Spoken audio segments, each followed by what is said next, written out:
Well, hello, everybody. Good morning. Welcome in to another edition of Longshore and McKnight, presented by Bud Light. Easy to drink, easy to enjoy. Once again, I'm here in network control. Barry, on the road again, from what I understand, was a, It lengthy trip was. yesterday in both travel and time. Yes. Yesterday morning, I did the show in San Marcos, Texas, after Troy men's basketball had a big win over Texas State. After the show yesterday, ate breakfast real quick, packed up real quick, hopped in the bus about 10:30 yesterday, and we stopped to eat, stopped for a full practice in Sulphur, Louisiana, and which I had never been to before, and pulled in here in Hattiesburg, Mississippi after the bus Wow. ride at about 11:30 last night. So long day of travel, but it's not bad. I mean, you get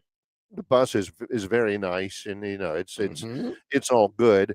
And the best part about it was the ability to consume stuff. We got the chance to watch the Auburn game against Ole Miss. Got a chance to watch a little. Hang on.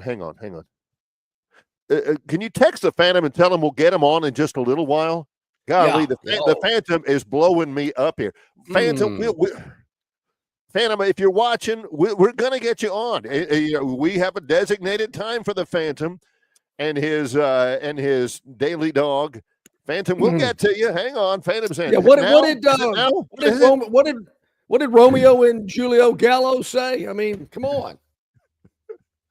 Oh, no, that was Bartles and no, it wasn't Bartles. It was Paul Masson, wasn't it? Romeo and Julio. It was sell no wine before it's time.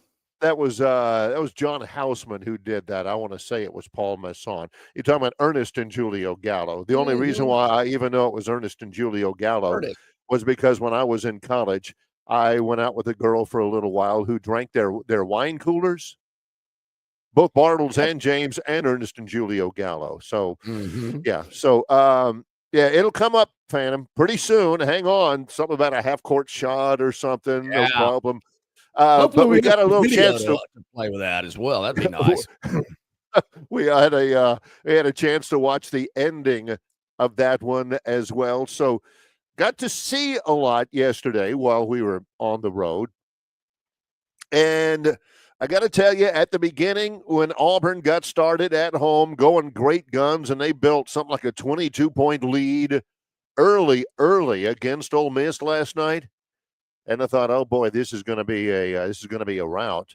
But then Ole Miss came back. I think they cut it to like 6 or something like that. Mm-hmm. And I thought, oh man, if they lose this game, this will be injurious to Auburn.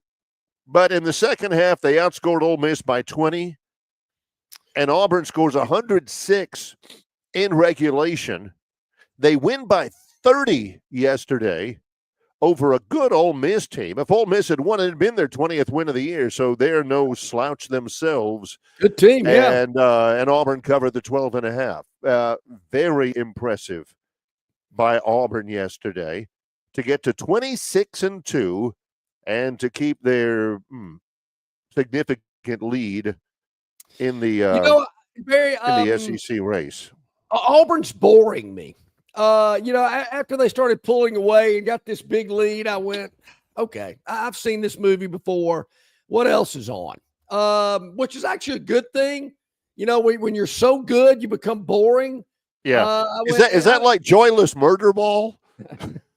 Yeah, I like everybody used to say about Alabama, they would just win and they beat you to death. And okay, maybe they're only up 10 at the end of the first quarter, but by the end of the third quarter, the other team is pretty much gotten tired of getting the snot beat out of them and just wants to go home. That kind of a deal. That's what yesterday felt like. That's for sure.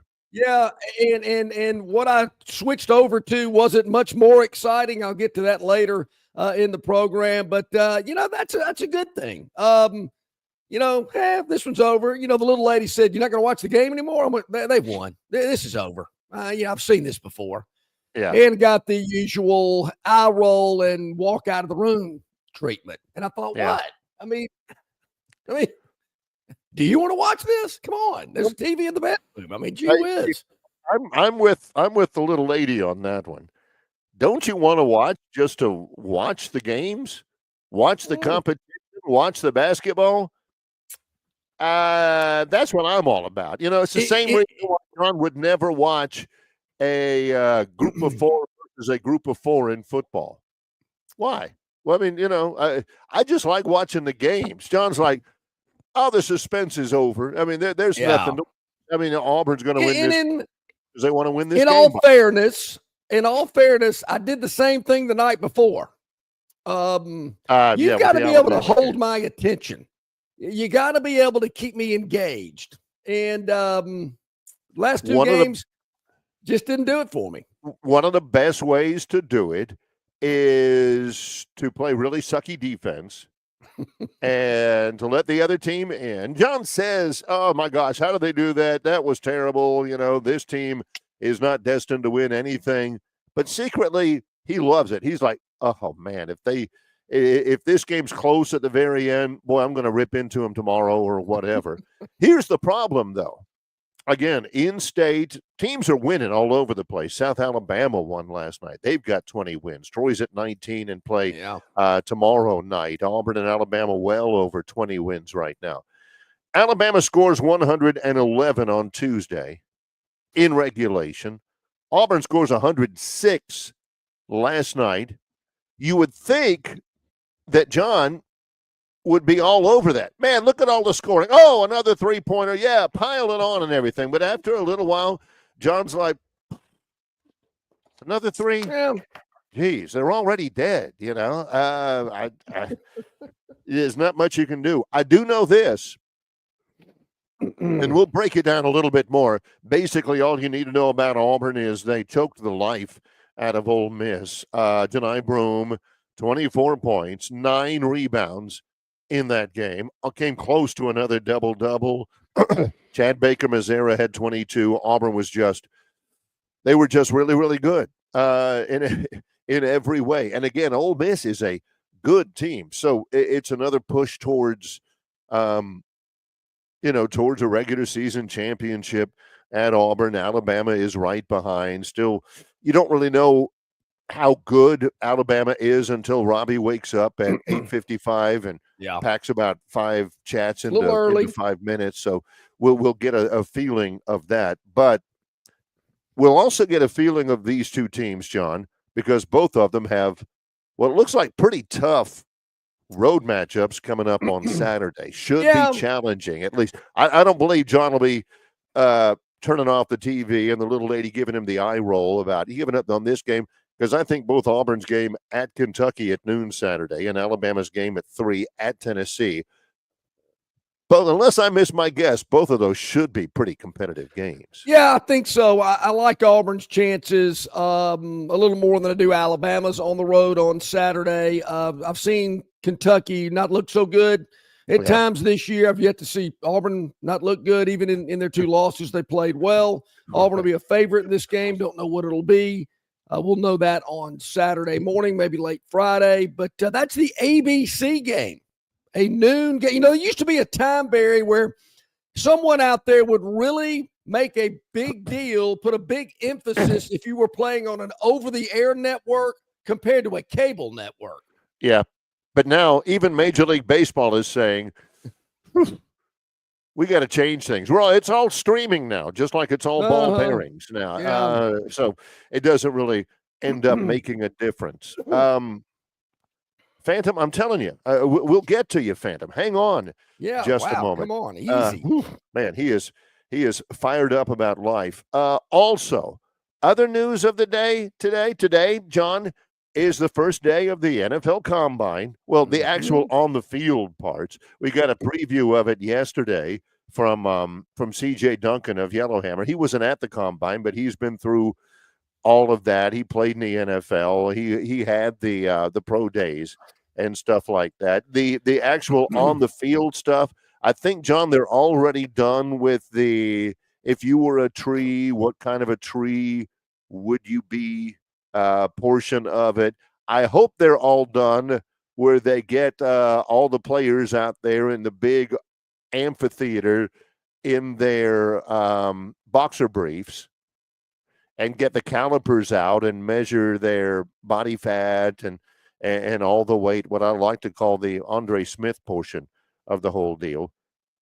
And so they're not going to be doing all the throwing, all the running, all of the shuttle runs, the bench presses and all of that kind of stuff. The focus is on the quarterbacks. Miami quarterback Cam Ward, will he be number one? What happens with Shedeur Sanders? Will he throw? Wide receiver, cornerback Travis Hunter, the Heisman Trophy winner. Will he be a wideout or will he be a cornerback in the NFL, or will he be both? There's not a whole lot about Auburn and Alabama. It used to be, there'd be an Alabama guy that would be really, really talked about. And not that's really so interesting, much Barry. in this one. I mean, is there not a former Alabama quarterback that's being talked about? And some alleged draft guru said he'd be the third quarterback taken and, go in the first round and all that kind of business. I mean, what's the talk about Jalen Milroe and his future in the NFL? I mean, I think I've been very upfront about my thoughts about Milroe as a pro. But you're right. I haven't heard a lot about Milroe. I heard something about him at the Senior Bowl. Didn't really perform. No. Over the top. Yeah. I'll be real interested, Barry, to see what the reports are about Jalen Milroe. I can't even hand up. I can't even tell you with any sort of certainty that Milroe's even at the combine. Didn't even get an invite. I guess I could look it up, but that's going on today. How many of you out there get the ham and cheese sandwich and the chips and the iced tea ready at lunch and go sit there and watch the combine? I think it's all going to be on the NFL Network. I know guys who do, mostly because of their fantasy football league. But if you're sitting there and you're watching a bunch of offensive linemen run the 40, I don't know. There's such a great, big, beautiful world. I'm with you, Barry. That's so just many not wonderful things. That's not my interest. I don't care about that. It's kind of like pro days on the SEC network, and they'll show these guys working out in Tuscaloosa or Auburn or Baton Rouge, wherever. Bill Belichick's over there, and there's, Pete Carroll or whatever. No, that does nothing for me. The only thing worse than that, really, is the guys who have to broadcast that. Well, let's break down offensive lineman's 40-yard dash time. Well, I don't think his stride was long enough. He needs to lengthen his stride, and the scouts I'm talking about say he's not flexible in the hips and all that. I'm thinking, God bless you guys. God bless you guys for filling up hours and hours of TV time and breaking down whether or not this guy's got a quick getaway in his shuttle run or anything like that. Whew. Barry, I like the section where the guy has to jump and hit the little thing, and depending on how high he jumps, it'll whatever those it'll flip those little markers up there. Yeah.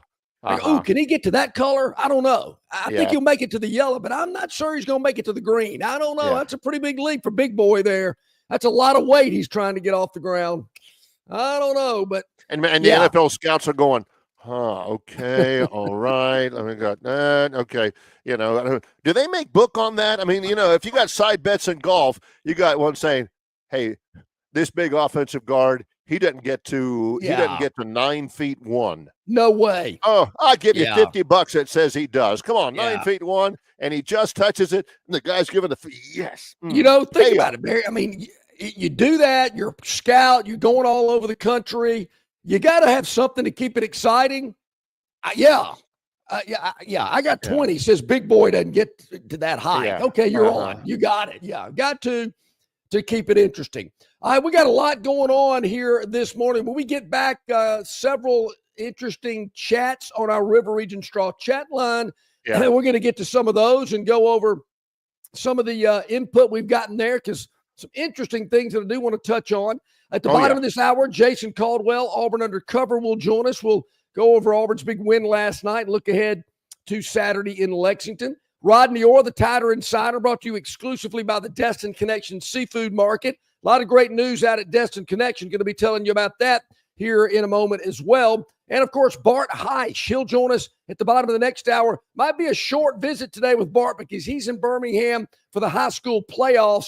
He, of course, is handling a lot of those color analyst duties on the TV side. So his time might be limited today, but he's going to pop in for as long as he can today to talk some hoops with us.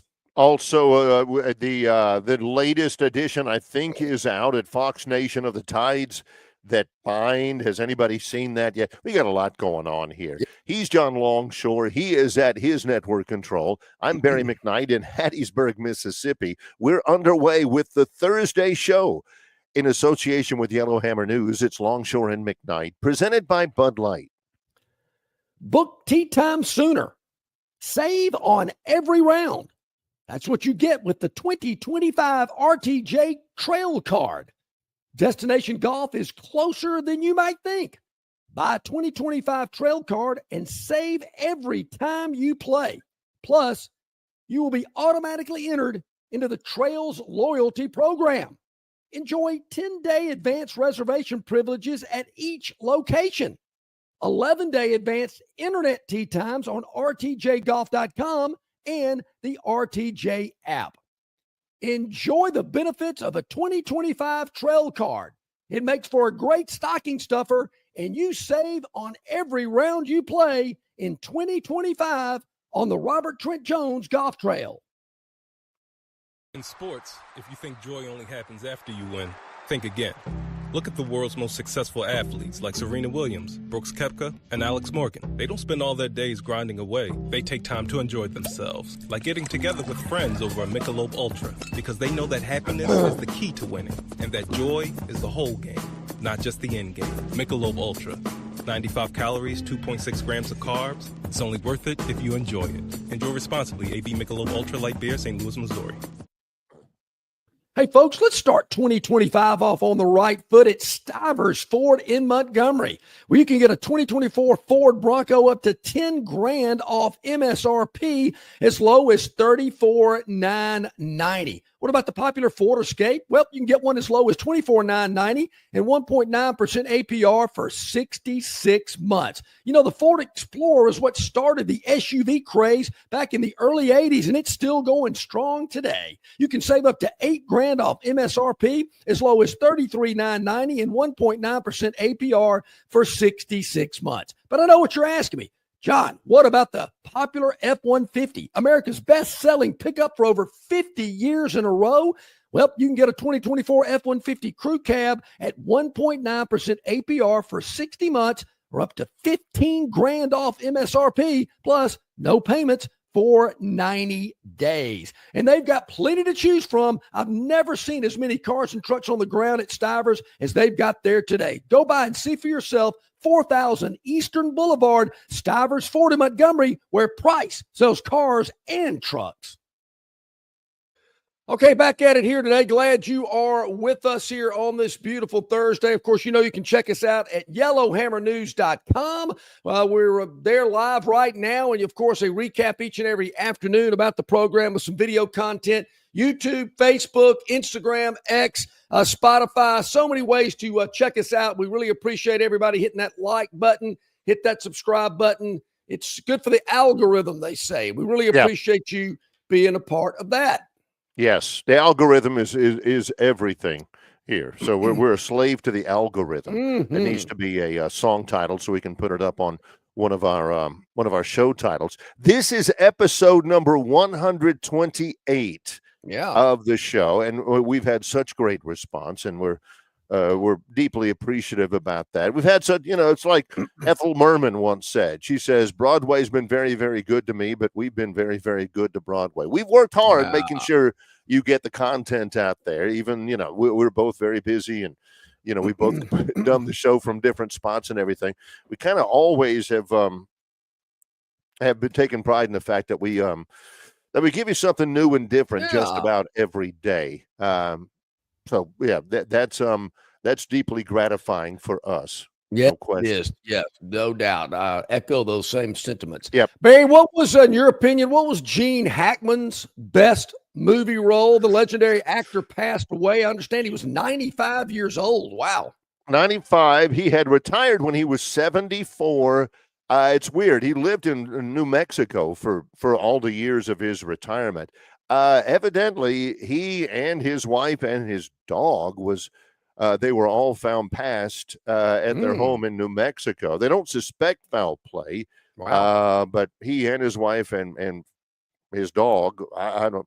But he was 95 years old, and everybody knows the stuff that he was really good in. He won an Oscar for The French Connection. He won an Oscar for Unforgiven, which is probably, and I loved Hoosiers. I'm one of those that no matter what I'm skipping through on TV, I'll stop if I come on Hoosiers, where he played Coach Norman Dale. Unforgiven was his best role. I loved him in Bonnie and Clyde.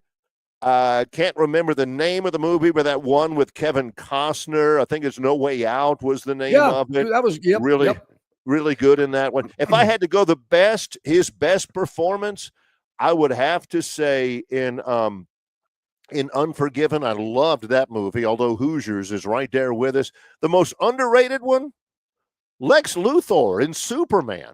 Well, yeah, I'd forgotten about that. He was Lex Luthor in the Christopher Reeve version of Superman. I tell you, I thought he was good in a movie he was in with Tom Cruise called The Firm. Took place in Memphis. Right. And I thought he was really good in that movie. That kind of popped into my mind when I heard about his passing. I always thought he did good there, but he was in so many roles, what a great actor he was, passing away at 95. All right, so on our River Region Straw chat line, a couple of comments there that have caught my attention. I heard some discussion yesterday about the tush push that the Philadelphia Eagles have made so popular. I know there's been a little talk about that. Maybe some other teams around the league don't like it. Well, then draft better. Get better offensive linemen and get a quarterback that can bench press 600 pounds. Maybe you'll be able to do that. I hope they don't change that rule. I think Philadelphia's found something and, good for them.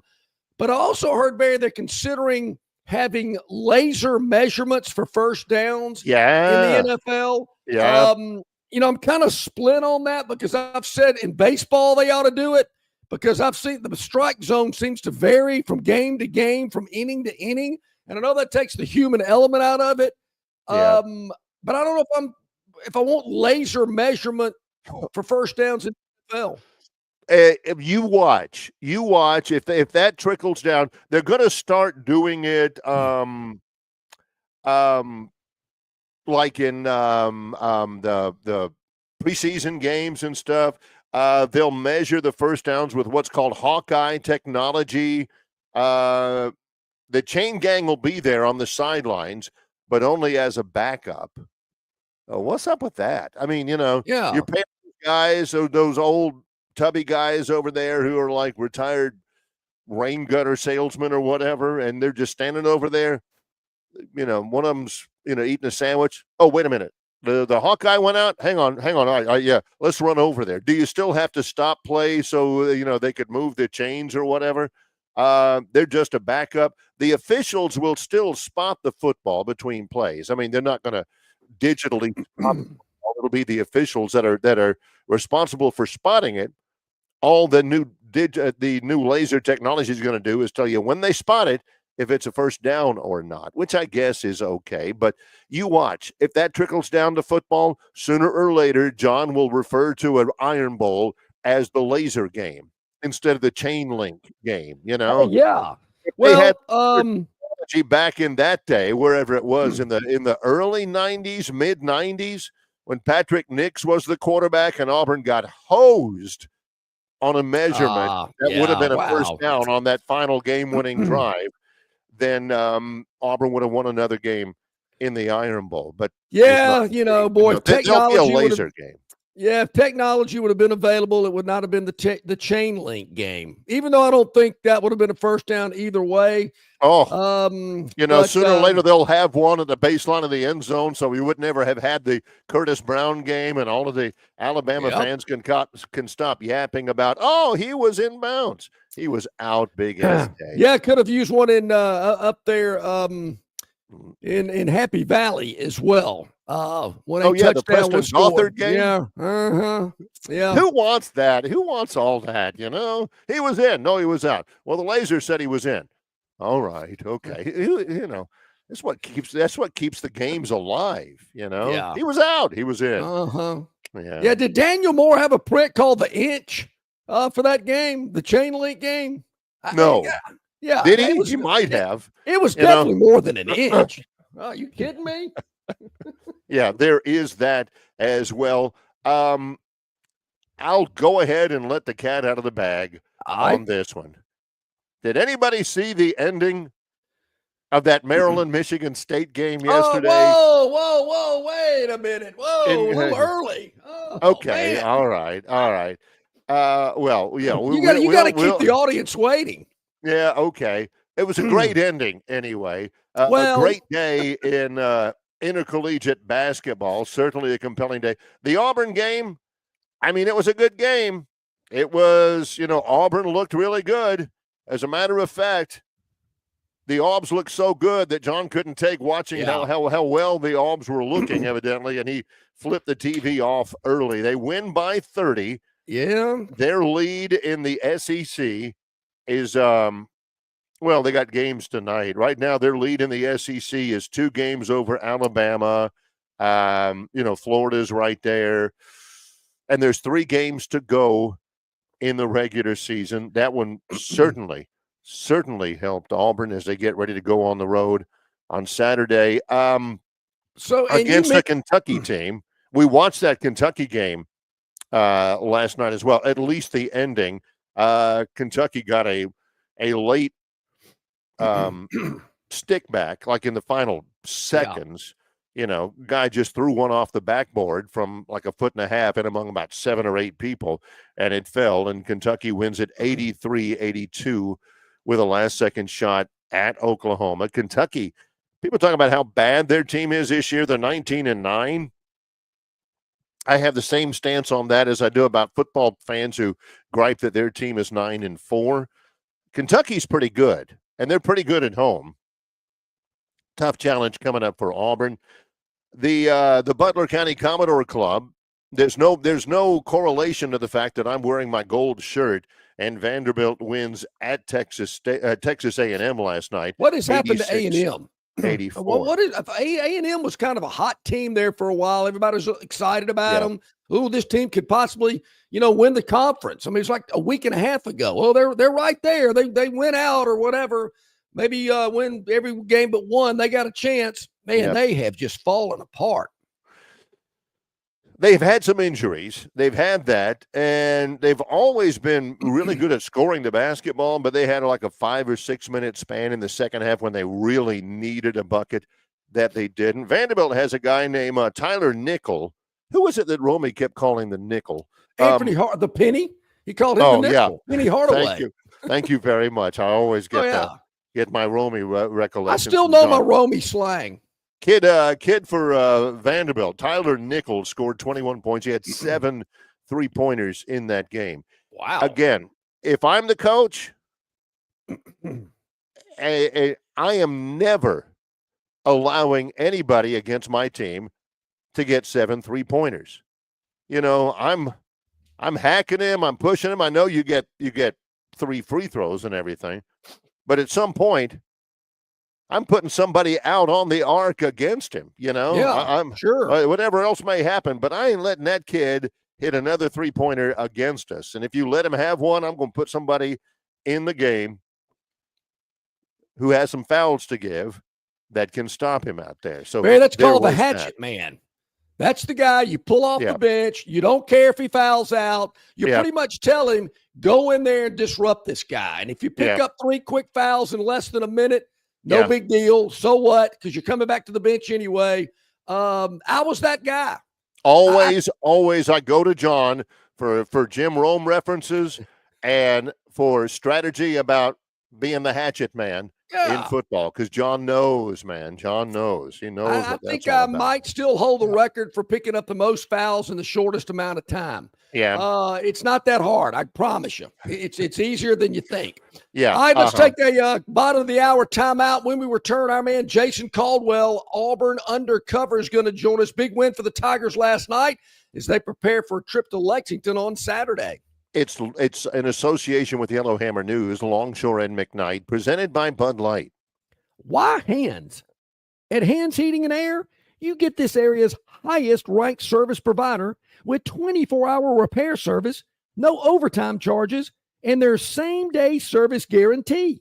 Plus, instead of other companies' 30-day repair warranty, Hands gives you a 3-year repair warranty. Hands Heating and Air is here for you 24/7, 365. And service is not just something they do, it's their way of operating, for you in mind. All of Hands employees are trained to adhere to this standard.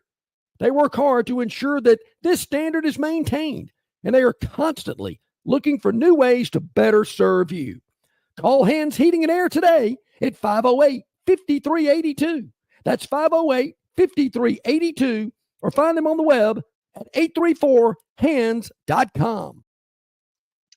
Jim Massey's Cleaners and Laundry is an Alabama-based, family-owned and operated business that specializes in dry cleaning and laundry, serving the river region since 1941. There are 12 convenient locations across the river region. Find one close to you or call 481-1911 for free pickup and delivery.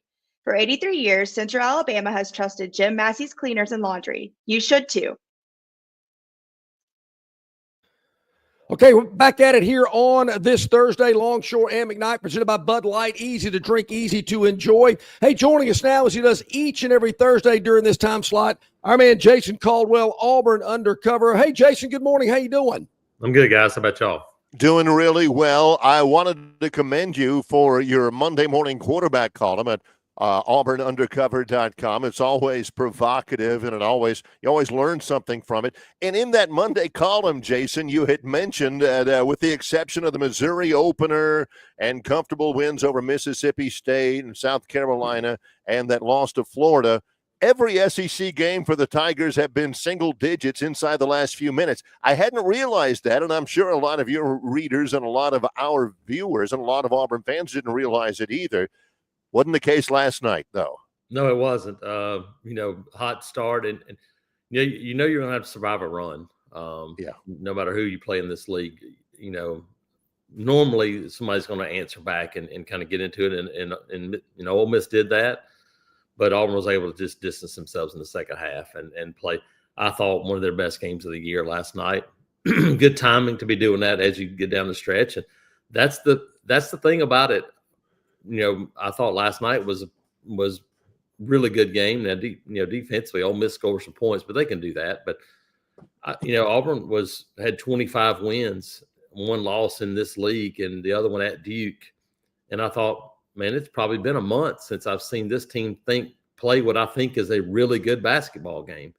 That shows you how good this team can be when everything's going, and how good they are to be able to win games when you don't play up to maybe what you think your level is. And so they've been able to do that. They play defense. They've been able to do those things. And I think Janai Broome is closer to full speed now than he's been since early in the season. And I think that shows up on the court now. I think it shows up defensively, the way they're able to do some things. And that was a pretty complete performance against a pretty good Ole Miss team last night. Yeah, somebody on our chat line wanted to ask that same question about your thoughts about Broome. And I'm with you, Jason. He does look like he's about as close to 100% as he's been in a while. Yeah, I think you could see it, just more energy. And I think it's defensively. I think that was a big part of it. He could still play with his back to the basket. But, and I heard Bruce Pearl talking about this post-game is something we've talked about. And I really believe it. You're not really going to get a bunch of fouls if all you do is have your back to the basket and you're kind of turning around and laying. you're getting those fouls. Broome drew fouls last night because he's more active and because he's now able to drive the ball to the basket and do some things instead of just turning and laying on guys. And I think that's where you get fouls called. Ole Miss gets a lot of fouls called for them because they're penetrating, driving to the basket. Alabama does the same thing because, Mark Sears does that, gets to the free throw line a ton. You're going to get more fouls called when you're driving the ball to the basket and attacking versus whether you're playing with your back to the basket in a post-up game. So I think that's part of that I think has helped Broome. And I think you look and, better from the free throw line last night. I think when your legs are better and you have a little bit more spring in your step, you're going to shoot the ball better. And I think, we've seen that from Broome, and thought we saw that last night from this Auburn team as well. Well, let's delve into a little bit of basketball theory then, Jason. You're talking about Broome. Again, last night he was terrific. He ends up 24 points, 9 rebounds. He also had 4 assists in the game. And if you followed, well, I know because I saw this on Twitter. I think Jason had it on his Twitter account at ITAT Jason, but I saw it on the Auburn Undercover Twitter account. The clip of where he got the ball at the free throw line in an offensive set, and Ole Miss immediately started playing against the pass up there, opened up the lane, and all he had to do was take one power dribble and dunk it up there. The assist numbers, his ability to pass, that also opens up stuff for him, right? Yeah, and I think it reminds me a little bit of watching Tim Duncan play. When you think about Tim Duncan, wasn't a guy that played above the rim. He wasn't this ferocious dunker. But Tim Duncan was a guy that was really good around the basket, but he also had a really good feel for the game. And I think you see some of that old guard play from Broome because that's what he was until he grew into a big man. He was a guard, and you can see that. He understands. And when the floor spacing is right, and really, I thought early on, when you knock down a few threes, it changes everything that a defense is able to do. Right. And so you all of a sudden you knock down a few shots and people start going, okay, I got to go find those guys. And once they do that, then you go, okay, that's the beauty of it when you're able to play inside out. Because if the shot's not falling, you still have the ability to go score. But, man, when the shots fall, then all of a sudden you look up and you go, okay, do I have to worry about him kicking it to the wing, Danny Johnson or Dylan Caldwell on a lob, or him shooting an 8-footer? It's a pick your poison kind of thing when things are working right, and they were last night. Jason, we've heard a lot about how mature and how old this Auburn team is compared to other college basketball teams. And, I'm kind of tired of hearing that. I mean, they are, we know it, quit using it.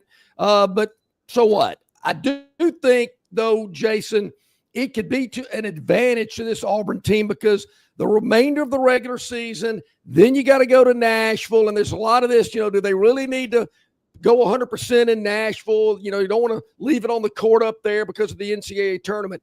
I think because this team is older and more mature, they can handle that. Whatever happens the remainder of the regular season, whatever happens in Nashville, I don't think it's going to affect them, win or lose, when they get to the NCAA tournament as the number 1 overall seed. Yeah, no, I think the old argument, it is what it is. Alabama's pretty old too. So's Tennessee. There's a bunch of teams that have old guys. Kentucky has a bunch of transfers.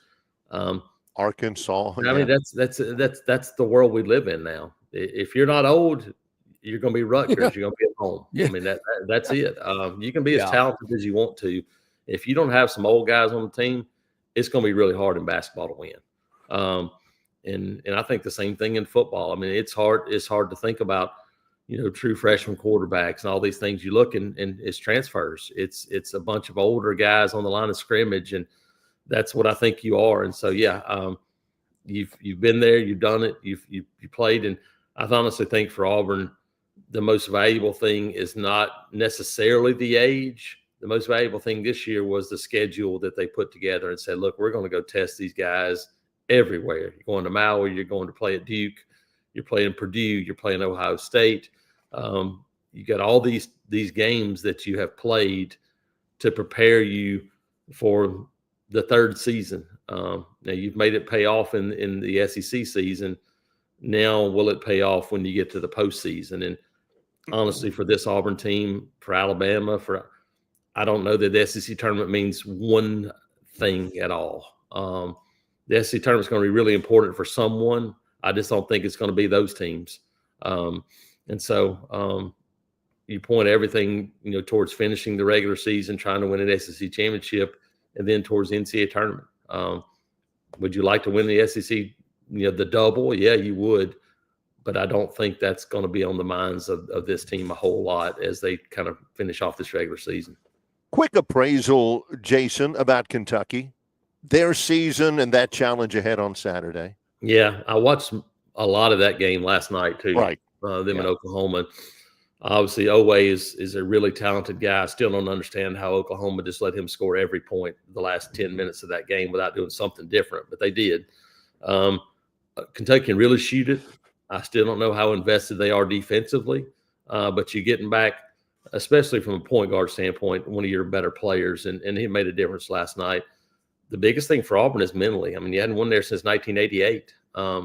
That's a long time, and Auburn's had some pretty good teams since then. This is the first time where you go, Auburn's had good teams go. Without a doubt, Auburn has a better team going to Lexington probably for the first time in my lifetime. Will that be enough? Does that matter? I think it's a pretty good matchup for Auburn. Kentucky has got some size inside, but they don't play real physical. They want to play on the perimeter. Always the guy because he's a big physical body. How do you handle him? But I think it's I thought Florida was the worst matchup. I don't think Kentucky's that bad of a matchup for Auburn. But this team's pretty confident now, and they've been everywhere they needed to go.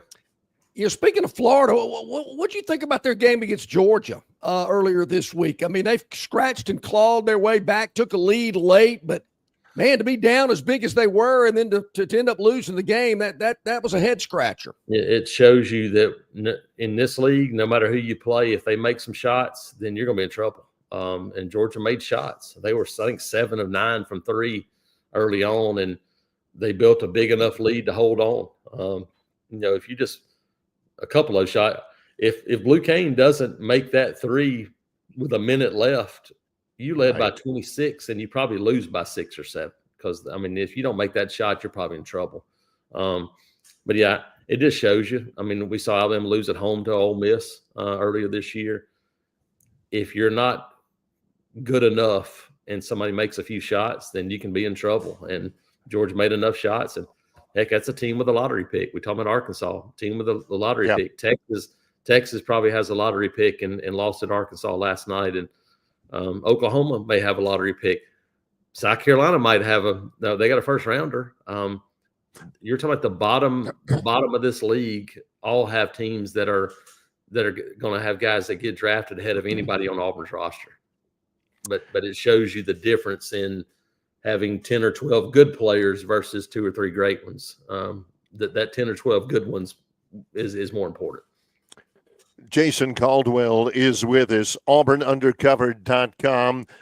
Plenty of content. Nathan King wrote a piece kind of reporting on the weight room in the off-season workouts. The weight room is not always there in the offseason for guys to gain weight. It's also there for guys to drop some weight as well. And he mentioned a few of them. Who are some of the important ones to look at in terms of, getting to playing weight or maybe bulking up a little bit? Who are the ones to watch there? Yeah, I think there's a couple on the line of scrimmage. Yeah. When you look at interior defensive line, Bobby Jameson Travis up to 305. And then Malik Blockton up to 301. You look at that 3 technique guys. You brought in Dallas Walker as more of a nose guard, but those guys giving you more size at the true defensive tackle spot. Because that's a junior college transfer who's going into year 3 and a guy going into his second year. Those are your 2 most experienced defensive tackles. Now, Dallas Walker will be a nose, but it's more young guys after that. So to me, those are 2 valuable ones when you start talking about DeMarcus Riddick up to 224. I think it's big because he's obviously going to be more of an every down linebacker now. And then on the flip side, there's a couple of really interesting ones. Perry Thompson down to 217. So I think streamlining a little bit more at wide receiver. But you look at the defensive end spot, Keldrick Falk down to 270, and I think a lot of that was done last year. He trimmed down a lot during the season. And then Amaris Williams down to 261. I think you look and going speed, pass rush ability, all those things are so vitally important. I think for Keldrick Falk, and you're going, how do you become a first-round draft pick? You can be really good, but if you don't go sack the quarterback a bunch, then they're not going to draft you in the first round unless you weigh 335 pounds. So I think for him, how do you create a little bit more pass rush ability? And he did a good job of that last year. I think continuation of that. So those are a couple things that kind of jump out to me. Of course, football's always on the minds of the Auburn fan base. I know it's going to be a little bit later. And is there any buzz, any talk about maybe changing things up a little bit? That seems to be the theme now with schools all across the country of just kind of reeling it in and dialing it back when it comes to spring football in terms of really, I guess, the spring games. Yeah, no, I mean, Hugh Freeze has said it when we're in Mobile for the Senior Bowl, and then I talked to him a few weeks ago, and he reiterated it. He said he's in favor of not even really having spring practices at all. Basically going, hey, go walkthroughs, mental, do those things, and then have an NFL-style OTA with pads in the summer to kind of get guys prepared. I think that's what he would like to see even more. I think that's why they've gone a little bit later. They're not starting till March 25th because now so many young guys are on campus. I think all but 4 of Auburn's signees are already here. So your whole signing class is here. There's nothing more important for those guys than getting prepared for a season than the weight room strength and conditioning program from a physical standpoint. So you're allowing them to go another month in the weight room versus spring football. And then you're able to do the mental reps. They can have those types of walkthrough type things now in short bursts with coaches to kind of learn. And so I think it's almost more of an NFL model already anyway. But what do you think about all of that? I mean, you know the old school guys who think there's no way you get prepared for football. I mean, there are guys who are still lamenting the fact you can't have 2-a-days and 3-a-days. You got to have contact and you got to have pull in the ring and all that. I think you do that in the summer. I mean, it's what NFL does. And so NFL doesn't have spring training, and it works out pretty well from them. I think there's a kind of a mix that you have to have. There's some states in high school football that don't even have spring practice at all. And so I think you still have football, but hey, the contact for them now is so limited anyway. Right. I think if you're able to do it in the summertime, that it gears you up a little bit as you get close to the season. The biggest question would be like, the 8-day games are pretty much useless anyway already. I've said already, have a practice, open it up and let people come sign autographs, do all those things and go, hey, look, we're not playing a game, but come on in. We're here. And I honestly think you get more out of that if you're a fan than you would watching what these so-called games are now. It's interesting, and I'm with you too. I think they need to move to that model as well. I think the spring game is kind of worn out its usefulness, but it's just there again. As we're talking about this, I'm thinking, here's another example of the college game kind of following the NFL. I mean, you look at everything we just talked about. Basketball and doing these things. I mean, like, will they expand a basketball tournament? I hope not, because they've got the best thing that's going. And this is a conversation for another day. The one thing that has to get looked at in college sports as a whole right now is the use of replay, because it is. And I know I don't watch much Major League Baseball at all, but they're talking about doing that. You want to kill a sport even more, add more delays to it and let people watch a monitor. If you want to do that, because I'm telling you, it's hard to watch the last 2 minutes of a college basketball game. You've tweeted something about that Texas A&M Vanderbilt game. We're on the team bus and we were watching it. We turned it off something else when it got down inside of 2 minutes, and we came back 10 minins later and it's still on. 30 seconds had been gone. It's unwatchable. They're going to have to go to a system where you go, hey, just like it. In baseball, you got 3 challenges. Use them whenever you want to, but it's your discretion of how important you think this play is to the overall, and not just start doing this. Going, hey, you can't. we can't have 17 reviews in a basketball game and play 2 hours and 45 minutes. They've tried to shorten football. Well, it's time to get basketball back in the window that it's supposed to be in. Yeah, I totally agree, Jason. This is getting way out of hand with the reviews, with the whistles, and as a fan and a consumer and wanting to watch it, it makes it extremely difficult when there's so many stoppages in play. It does, and again, like if you give coaches the ability to challenge a play, but let's don't automatically inside 2 minutes, because I think I said this last week. Why are 0.2 seconds more important with a minute 50 than they are with 12 minutes and 50 seconds left? Theoretically, you're exactly right. It doesn't matter.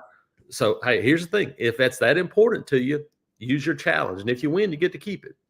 But if you lose, it's gone. Yeah. And so then it puts a little, instead of just like, let's run this back. No, we're not running it back. If you think it's that valuable, then you can use one of your challenges. Real quick, I know we're near the end. Somebody wanted to know about Trenton Henderson, Jason. Yeah, pass rusher from Pensacola. One of a bunch of guys that's the other part of this thing. You know, Auburn's Big Cat Weekend is now going to be April 5th, which is the week before the spring game. It's going to be during the spring because so many of these kids now take official visits. If you wait till June to have Big Cat Weekend, then half the guys you're recruiting may already be committed elsewhere. It may be done, and they may have already taken 7 or 8 official visits. And everything in now is sped up. Every part of this is sped up. He's one of the guys that'll be on campus, going to take official visit. But now you may have 30 official visits that happen before you have a football camp in June. That's hard to believe. And that's how this thing works now. So Auburn, everything's quicker. It's moved up. And, you know, by the time you get to July and the picnic thing, your class may be almost already done. Now, then it's just holding on to guys, but it's just a different world, and you have to adjust, adapt, or die. Yeah. That is good stuff. Golly. Hey, Jason, let our viewers and listeners know how they can follow you. I know there's a lot of content, Auburn Undercover, so many ways to catch up with what you're doing. Yep. You can check us out, like I said, auburnundercover.com, part of the 24/7 network. And, hey, Nathan King's killing it with basketball. He's our lead guy in basketball. He runs with it. Patrick Bingham does a lot too. One of our interns that does a lot of video stuff. He's great. So follow those guys for a ton of basketball. I'm trying to keep my toe in the water of football and got baseball going on, but recruiting with Christian Clemente, Philip Marshall doing softball columns. We got a ton of stuff. Just come check us out there. Yeah, do not miss it. Been a subscriber for years and years and years, and always been an admirer of your work and appreciate your time here today. Thanks a bunch, Jason. Thanks, guys. Appreciate it. All right, buddy. Thank you. Well, Jason Caldwell, he'll join us again next week. We always appreciate his time. What do you say we take a quick time out, touch on a couple of things before our man Rodney Orr, the Tider Insider, joins us? Of course, exclusively brought to you by the Destin Connection Seafood Market, 3750 Norman Bridge Road here in Montgomery. He's John Longshore. I'm Barry McKnight in association with Yellowhammer News. It's Longshore and McKnight, presented by Bud Light. Hey, joining us now is Marianne from Marguerite's Exquisite Jewelry, 8163 Vaughn Road in Pepper Tree. Hey, Marianne, what's going on this week out at Marguerite's? Hey, well, again, it's another great week at Marguerite's. I have another bit of scenery in front of me. It is our laser engraving machine. It's a new addition to Marguerite's. If you saw some of our specials over Thanksgiving and Christmas that we had the engraved nameplates. We offer so much more than that. This really does open up a realm of possibilities for us to be able to customize pieces. Of course, we can personalize the bottoms of rings with wedding dates or anniversaries. We can do the great nameplates or the initial monogram necklaces. But we can also do Greek letters. Sorority recruitment will be coming up this summer, and it's just always just a great gift. Or graduation gifts. I know it's about to be March, so it's one of those things to kind of get on your radar for gifts.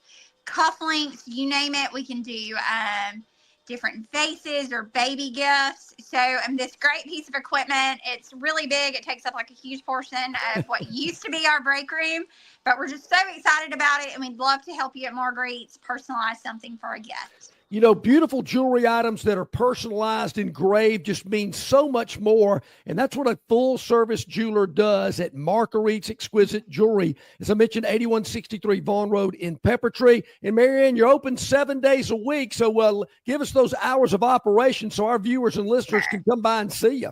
Mm-hmm. We're open 10 to 5:30 Monday through Friday, 10 to 5 on Saturday, and noon to 5 on Sunday. Wow. Fun times, exciting times out at Marguerite's Exquisite Jewelry. Go by and see all the great staff there for all of your jewelry needs. As I mentioned, a full-service jeweler. Thank you so much, Marianne. Hey, couple of minutes. That equipment in the background of your visit with Marianne, that's what it looks like on the other side of the camera over in John's, or at least sometimes he thinks that's what it looks like over there. It's pretty impressive over there at Marguerite's Exquisite Jewelry. Yeah, that laser engraver, very, very impressive. Barry, you touched on it earlier in the program. I did see episode 2 of The Tides That Bind. Yeah. And then when it was over, I thought, well, how are they going to stretch this out for 4 more episodes? Thought episode 2 was a little dull. Featured mostly Caden Proctor, the offensive lineman that left, went back to Iowa, came back. Followed his story. Showed DeBoer out watching his daughter ride horses, kind of got some of the family aspect. The loss to Vanderbilt, that's basically what episode 2 was all about. I'm thinking, there's 4 more of these after this one. Kind of left me a little flat. Which did you like more, at least early on? This thing right here, The Tides That Bind, all access into Kalen DeBoer and the Alabama Crimson Tide, a 9-4 season. Some of the Alabama fans, they go again, Bino Cook. Haven't they suffered enough by watching it the first time? Do you like that, or did you like that little barbershop thing they did in that barbershop that Alabama has in the Malmore football building? Or whatever. I know which ones the recruits would probably like. Sure. The young people. I will say this, the barbershop thing didn't stick with me. Not to say the Tides That Bind are either.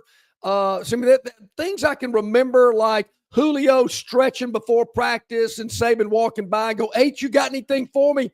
And Julio doesn't even look up at him, just flushes him away. Yeah, those are the type of things you remember. All right. And he keeps going, That's good stuff. But, they do profile a lot of the athletes. And good. Maybe I'm just an old school guy, but, some of these guys, they just don't look and act and conduct themselves like athletes did back in our day, which I get. I know it's different, but, I just don't know.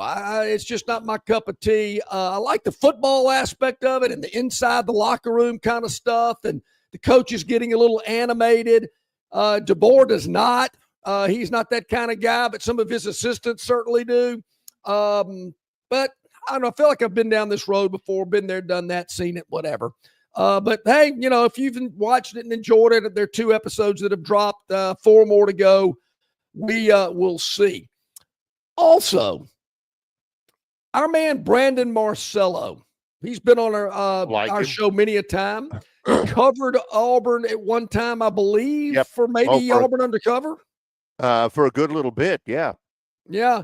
He is now a national college football writer and covers the game from a national scope. Right. He was on a program. I'm not sure where I saw this. It was some quick YouTube hit or something. His stance right now, or actually yesterday on the 26th of February, was that Hugh Freeze is on the hottest seat in college football. There's no other coach in college football at this moment that's on a hotter seat than Hugh Freeze. That kind of surprised me. Hotter than Mike Norvell at Florida State. Hotter than Lincoln Riley at Southern Cal. I do agree that this is Brent Venables at Oklahoma. Brent Venables at Oklahoma, who's made some big hires lately, including Jim Nagy from the from the Senior Bowl as everybody starts getting more towards an NFL model in their football office structure as well? I don't know. How do you measure that? I do know it's a big year, and I do know if they have another losing season, that it ain't going to be good. It ain't going to be good at all. So, I agree that he's under some pressure to perform with the team this year. Well, how much pressure is impossible to measure. It's interesting that Marcel, but here was one of the things that I know Brandon battled whenever he was covering Auburn. It was the perception. He doesn't like Auburn.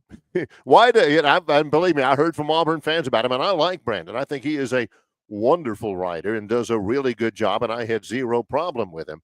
But some of the Auburn fans would say, why do we have somebody covering our team who evidently hates Auburn?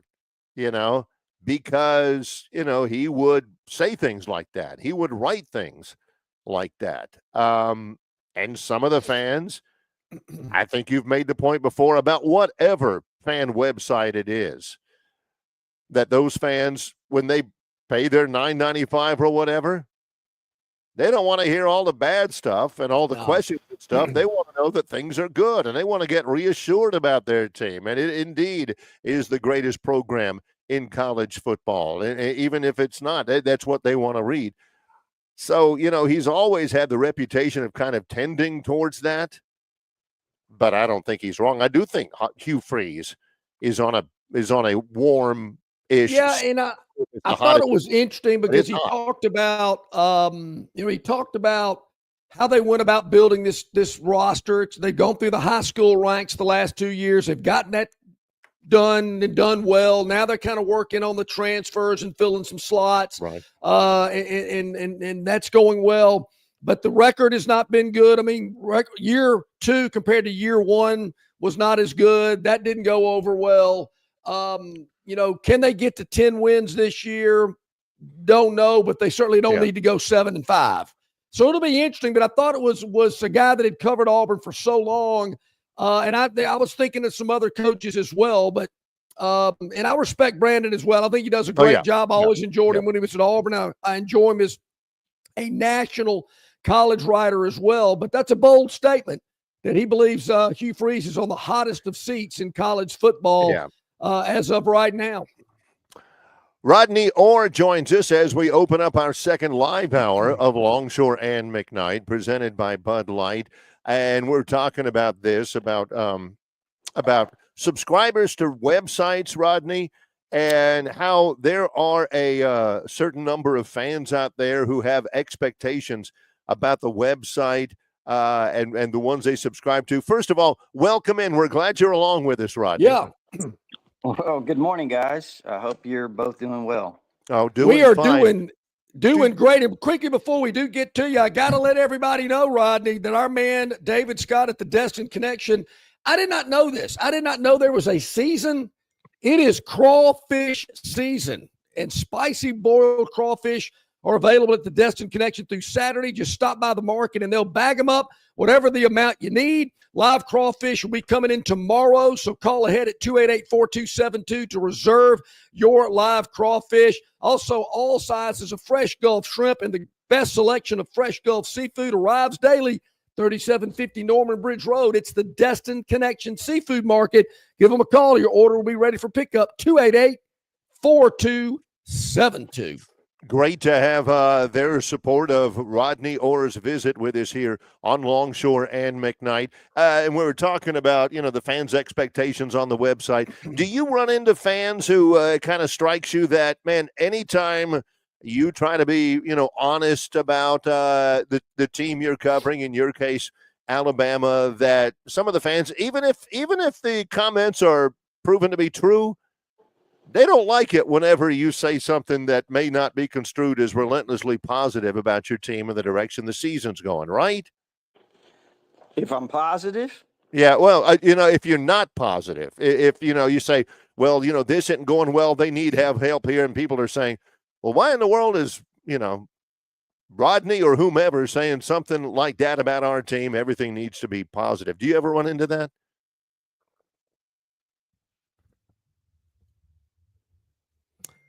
Ooh, did we lose Rodney there? Maybe he didn't like the question. Yeah, but you get, guys, you got me now. Yeah, we got you. We got you. Yeah, we got you.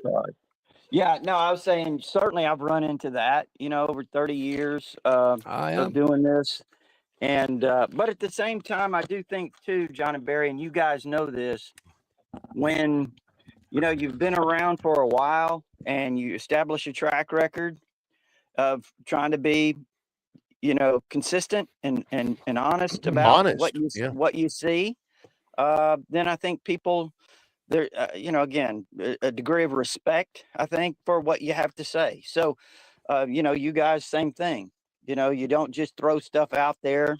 And, I think one of the goals, and my goal has always been, look, I can be as positive as I want to be, but if it's not true, I mean, ultimately, that's not the way you want to do it. So, always just try to say it, hey, how I see it. But now look, I'm kind of one of those people too, John and Barry, that I sometimes I see the positive side of things, which I guess that's good. But yeah, it is. But that's just kind of the way it is. Yeah, it is. And I'm with you. I know people want sunshine pumping and positive and everything's wonderful and great. And you're right, Rodney. And, over 30 years, I've caught it. I mean, I've caught it from Alabama fans. They go, why would you say that? How can you say that? You're a graduate of that school. Why would you do it? And I'm just giving you my opinion. I mean, I'm not here to just, give you something to make you feel good. I mean, if I'm seeing it this way, I'm going to tell you. And, that's just the way it is. And I'm not going to stop anytime soon. Basketball. I was a little down on the Tide after a 2-game losing streak, but they kind of turned it around earlier this week, Rodney, against Mississippi State. Might have played one of the best games they've played all year. They really did. I mean, they've kind of, after those 2 games, the Auburn game, I think that was obviously a hyped up game. And, they fell short in that game, did not play very well. Auburn pretty much dominated that one. And then, they didn't rebound very well against Missouri on the road. So that one didn't go well. But, a lot of Alabama fans, I think at that point, it was kind of a crucial point in the season. Because you mentioned, obviously Kentucky comes in here, they jump out to a 20-9 lead, and everybody's like, oh no, here we go again. But here's the thing, John and Barry, and when it's a long season, as we talked about last week, you have some ups and downs. And there was a lot of criticism of Mark Sears. Obviously, he's the leader of this team, and he's going to, he plays well, he's going to get a lot of praise. He doesn't play well, he's kind of like the quarterback. He's going to take a lot of the blame.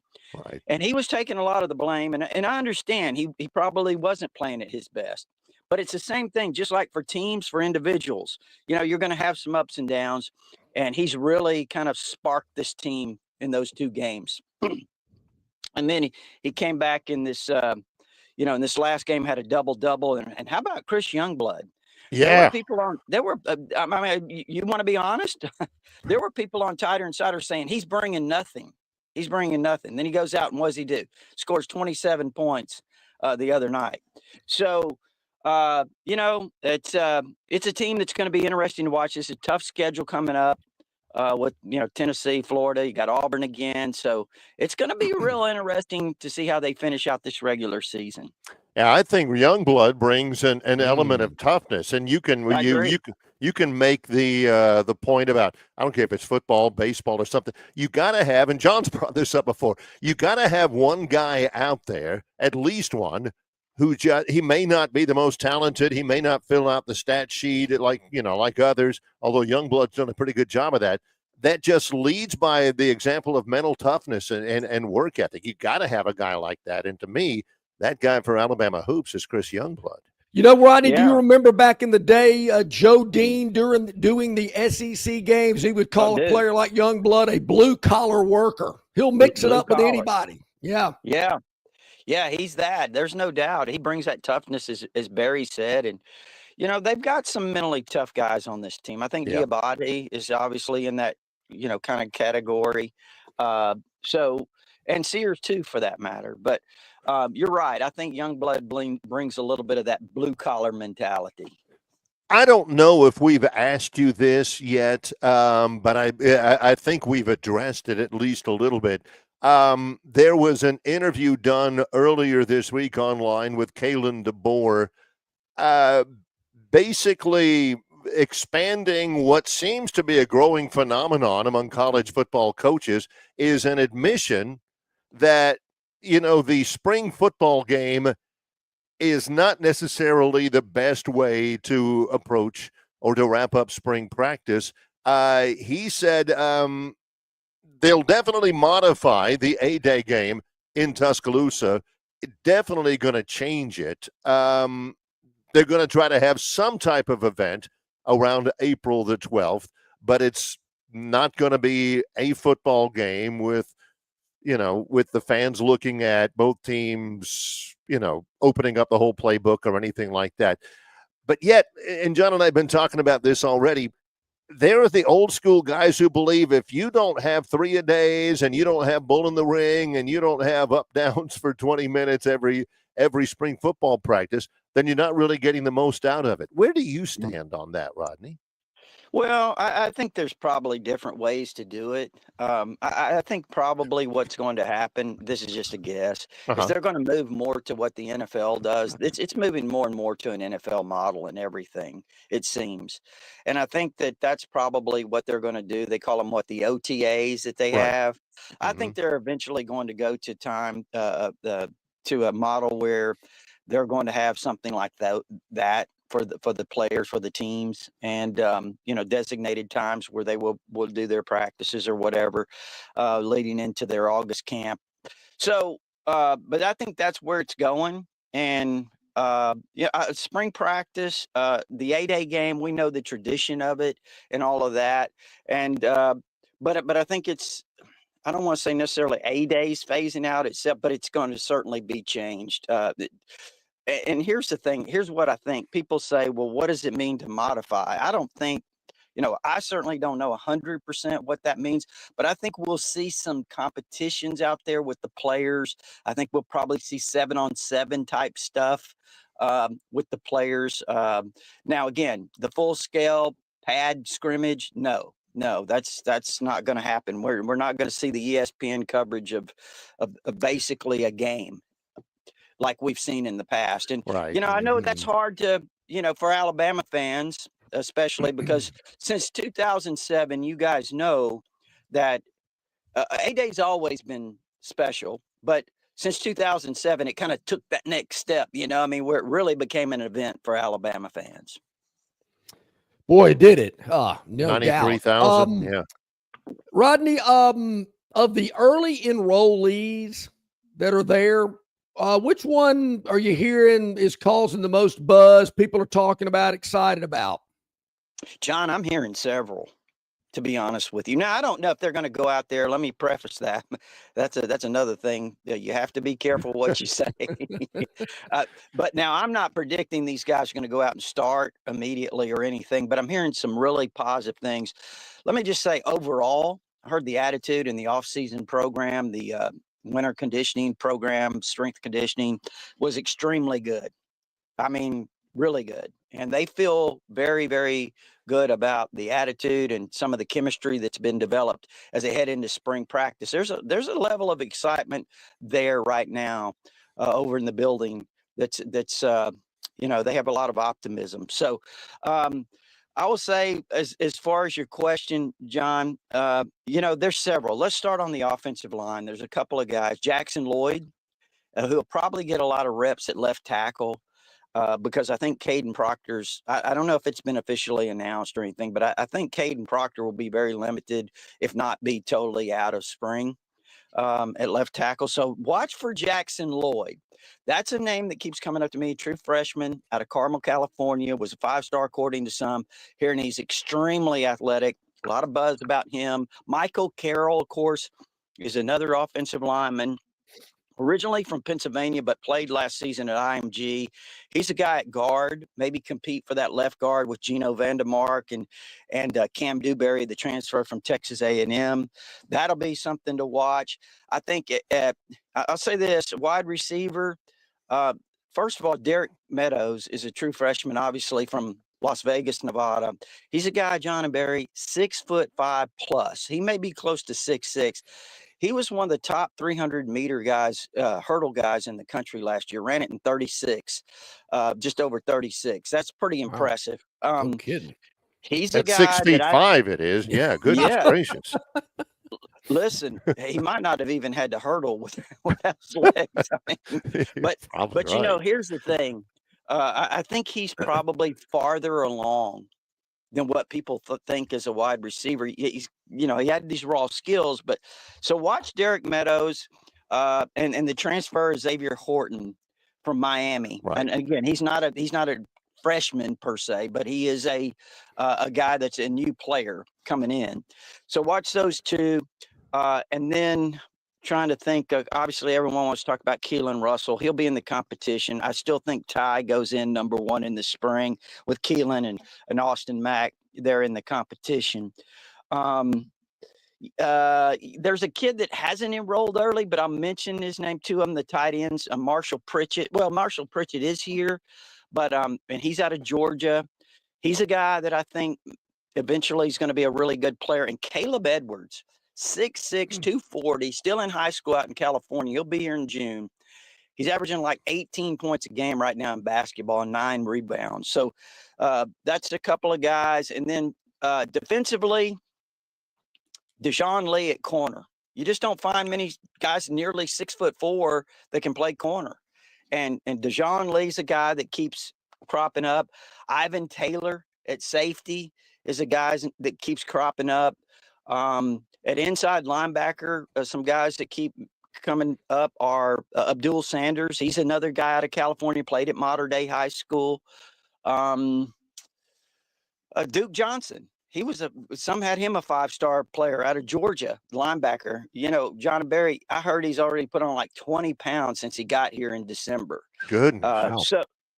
So those are some of the guys. I mean, I'm just kind of shooting off the top of my head. Yeah. Those are some of the guys that I would really kind of keep an eye on. With the recruiting calendar being moved up so much, and with it feels, Rodney, like everything is just sped up so much. Since we last talked, Alabama got a commitment from a guy named Jamarian Matthews. I think they got one from Chris Booker. And, you know, you think, well, February commitments, there's a lot of time left. There really isn't a lot of time left. These things take on a little bit more added importance because, you know, these are firm February commitments. Tell us a little bit about those two.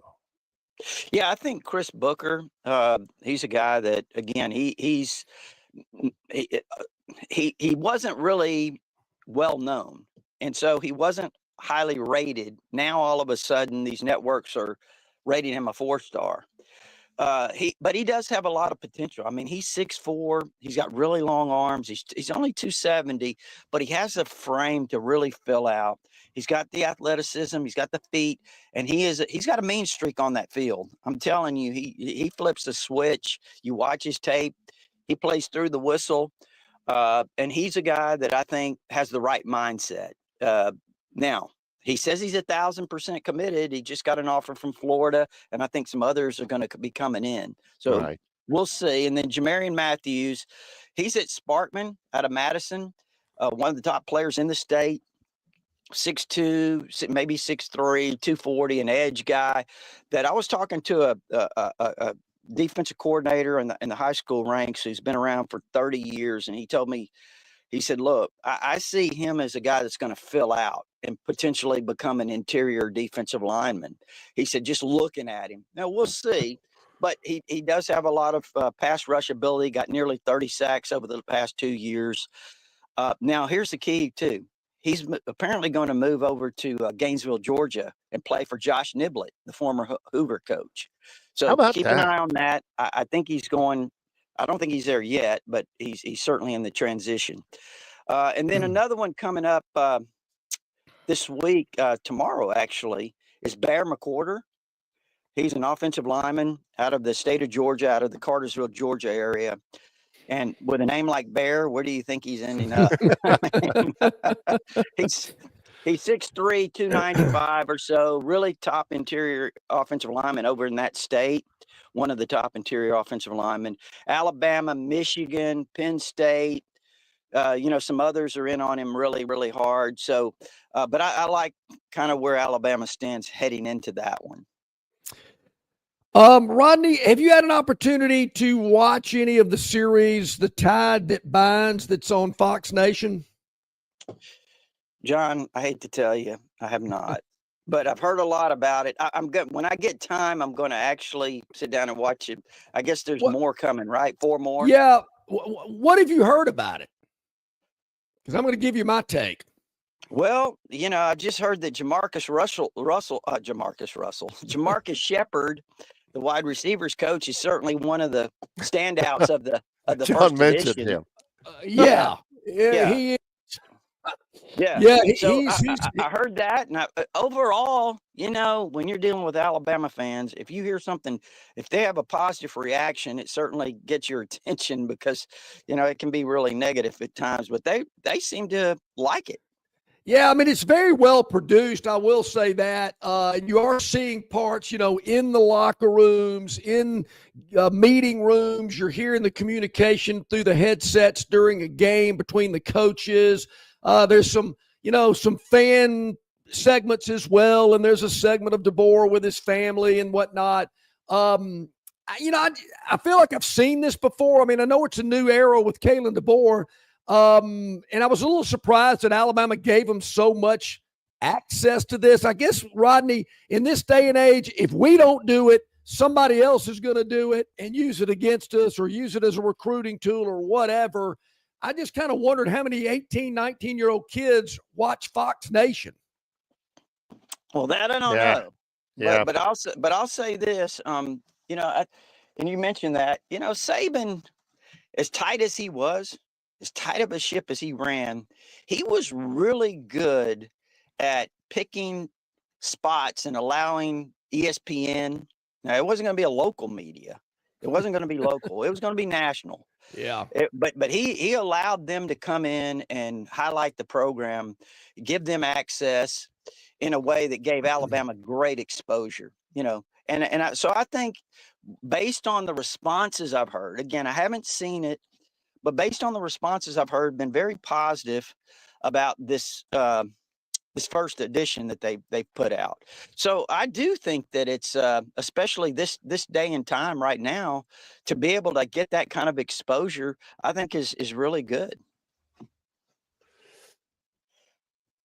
That was always I love the way he handled the media.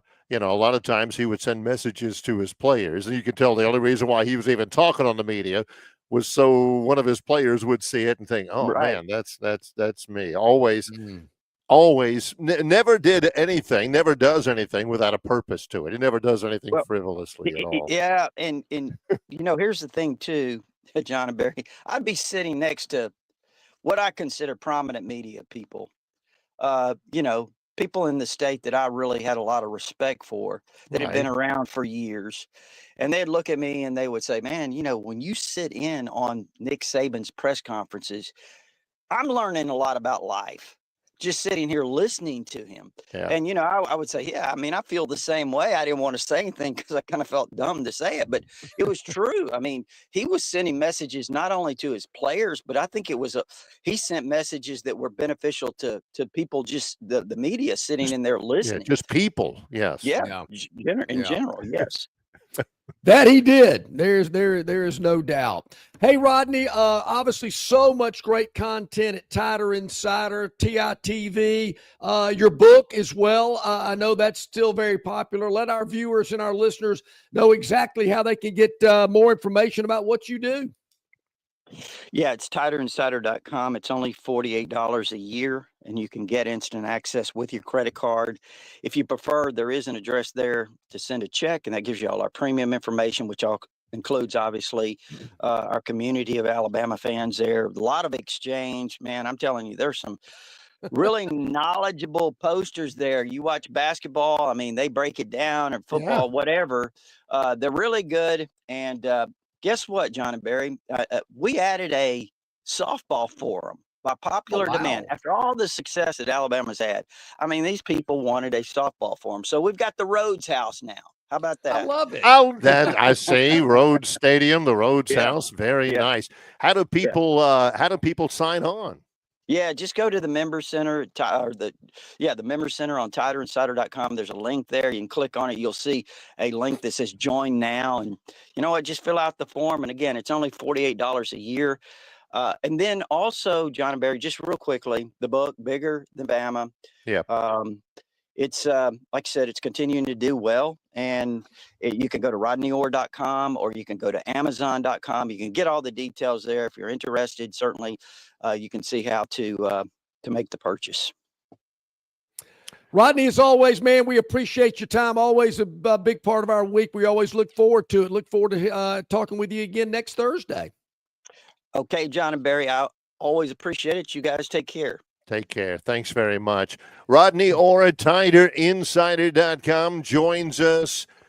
And it's brought to you by the Destin Connection Seafood Market. If you don't get anything out of our show today, get these two words, John. Fresh crawfish. It is crawfish season, Barry. Spicy Boiled is here today through Saturday at the Destin Connection Seafood Market. Just stop by, and they'll bag up whatever amount you need.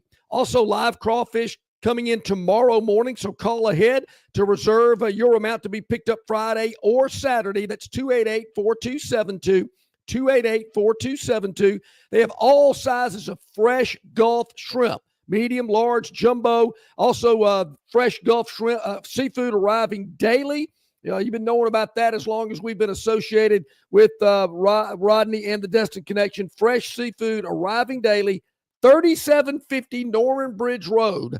Or call ahead 288-4272. And I do want to remind everybody, if you missed any of Rodney's interview that he had with us this morning, you can check it out at ti.com. Go to Tider Insider. It'll be there on the home page. It'll probably be up later this morning, and you can hear our entire interview with Rodney at TiderInsider.com.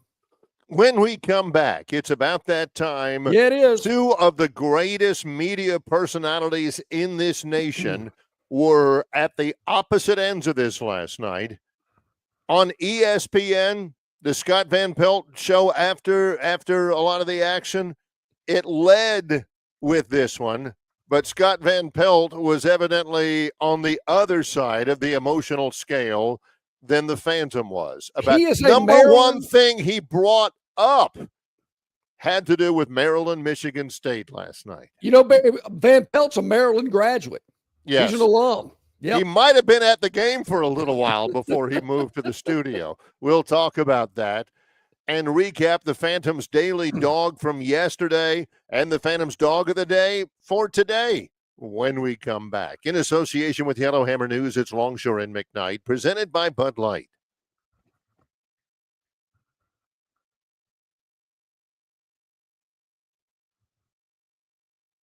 Well, maybe not.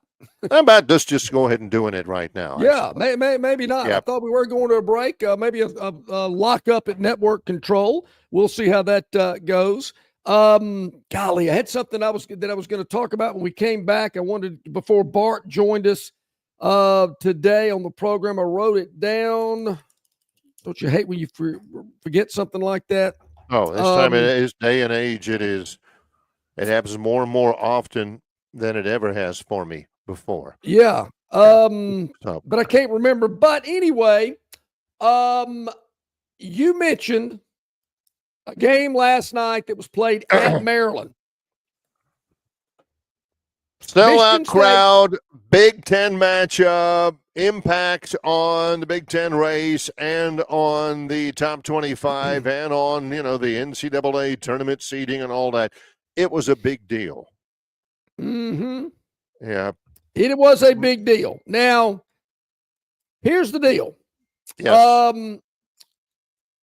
There were some people out there, some comedians, if you will, that took a couple of jabs at the Phantom earlier this week. Do I see them today? They're like crickets. Don't see them anywhere. Nobody's saying a word. And that's fine. I get it. You know, it's no big deal. I'm not part of the looking for deal. Part of the deal. part and parcel of the whole Phantom experience. That's right. Because today, if things don't go well with our Phantom's daily dog, I'll probably hear something about it. But, Barry, these are rare. This does not seem to happen very often. Yeah. Scott Van Pelt knows the feeling, being on the wrong side of it. Yeah. But Michigan State played at Maryland last night. The game is tied with like 2 seconds left when a Maryland shot clangs off the rim and a Michigan State player grabs it, dribbles about 3 times, and heaves a shot up from half court. Past half court, 50-something feet away. Now, number one, what on God's green earth is the Maryland player taking the what he thought was the final shot with 5 seconds left to go from well outside? How about another couple of dribbles and take a better shot and make sure that it's the last shot of regulation? Tied at 55. He takes a shot with 5 seconds to go, and I get it. Maybe you get an offensive rebound and a stick back there, but still, even then, you open yourself open for Trey Holloman. Trey Holloman, if the Phantom could, he'd find his Venmo and maybe give him a little something, for the effort, not just eternal consciousness. And to be quite honest with you, Maryland could have made that shot. That would have been okay. No big deal. They could have made it. Game over. Boom. Done. So good. Yeah. Because we're catching 3.5 in that game. I forgot about that. So the Phantom was sitting pretty either way. I mean, the Phantom didn't have white knuckles or anything. Only thing we didn't need to happen was Maryland make it. Michigan try to inbound it, get it stolen. Maryland puts up another quick shot, goes in. That's what we did not want to happen. But the odds of that happening, rare, but there again, I've seen it before. But for Michigan State to heave up a, 57-foot shot, did you say? 55. 55-foot shot that goes in. I mean, the buzzer has already sounded as the ball's in mid-flight. Goes at Maryland, all the students are going, and he breaks their hearts. So not only did the Phantom's Daily Dog cover the spread, they won the game outright. Yeah. On a game that just, you don't get those very often. Usually it's the other way around. Usually, as Scott Van Pelt felt, and I got to go back and look at his reaction today. Yeah, I don't know if we have a clip of the ending of that game that could be played. I know it's all over social media that there are people showing you how this game ended. But there you look. We're not going to sit here and toot our own horn and pat ourselves on the back because, Barry, these are things that happen. They happen quite a lot, and you just got to. Yeah. Sometimes they get them on the bad side of it, but just got to savor it. Yeah. Yeah. Here's the ending of the game right here. Let's get rid of Angel Reese here for a minute. Yeah. Get rid of her. Got a McDonald's commercial. This game also keeps Michigan State in first place in the Big Ten. Now a half game up over Michigan. So big in a lot of different ways. Maryland is in fourth place right now, tied for fourth in the league. So a win for them. How do you get over? How do you get over a loss like that? I mean, that's a tough one. So here we go. Maryland's going to take up a shot for just no reason. No, Holloman looks the clock. Half court for the win. Oh my goodness! Holloman from half court to win it on the road. Yeah. Shades of the kick six from the crowd. Replay right here. Boom. He took the shot way too long. It was like, clearly out of his hand. Trey Holloman, tough first half. Good stuff. Big time here in the second to rebound. I mean, Barry, that shot Maryland put up was a brick. I mean, you could hear it. I mean, not even close. It was such a bad shot. You could hear it clank around. Yeah. Well, and I'm with you. I don't know, but hey, we don't want to get too giddy today because I promise you, tonight it could go differently, so we're going to go ahead and give it to you. Here it is, What man. do we got? Yep, then we'll go to We're break. going to the association. Ooh, and we do done that this in a week or two. Okay, well, we usually do it about once a week, maybe Right. twice. But we found a game in the NBA tonight that we like, and it's early. So you better get ready because it's an early tip. And I want to make sure somebody asked me about that. Hey, Phantom, did you say tip? Yes. Early TIP. tip. Yes, TIP. Early tip tonight, Thursday NBA action. You probably have to have NBA TV to see it. 6 p.m. The Golden State Warriors are at Orlando. Taking on the Magic, and Golden State's laying 5.5.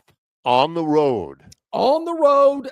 They're on kind of a little East Coast swing here. So Golden State, kind of a long way from home. They played, I believe Memphis was their last game that they played before they head to Orlando. So we like the Magic catching 5.5 at home tonight. Yeah, they had Charlotte. They were Charlotte.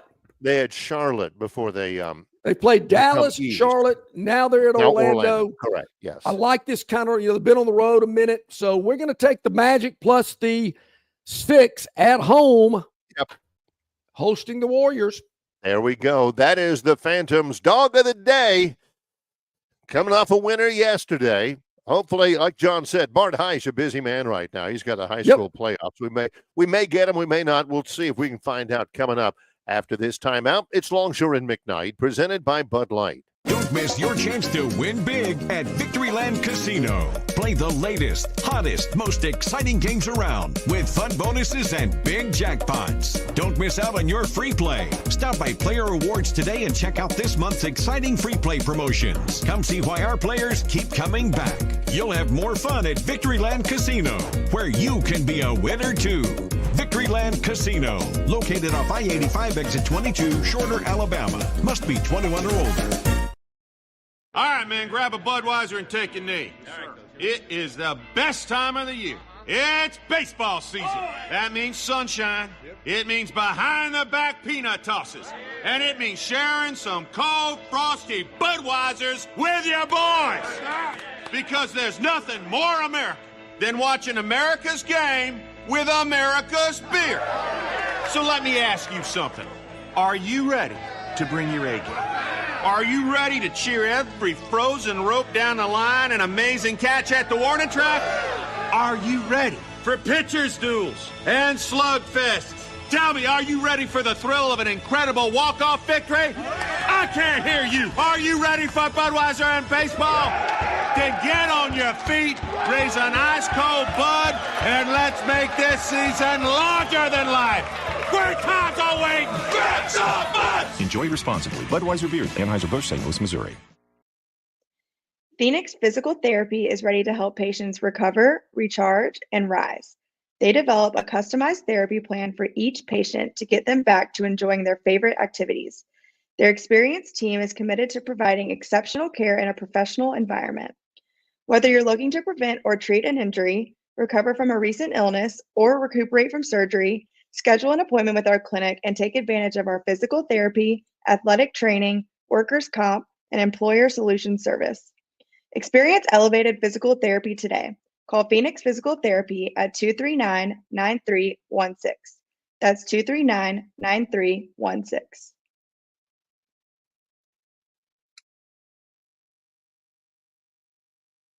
Okay, we're going to see about Bart Hyche here and see if he can join us here in a couple of minutes, trying to establish some contact with him. He is at the Alabama High School Athletic Association basketball tournament that is going on up there at Legacy Arena. Man, there have been some great matchups, some great games up there at Legacy. It's a great event, man. The excitement, it is through the roof.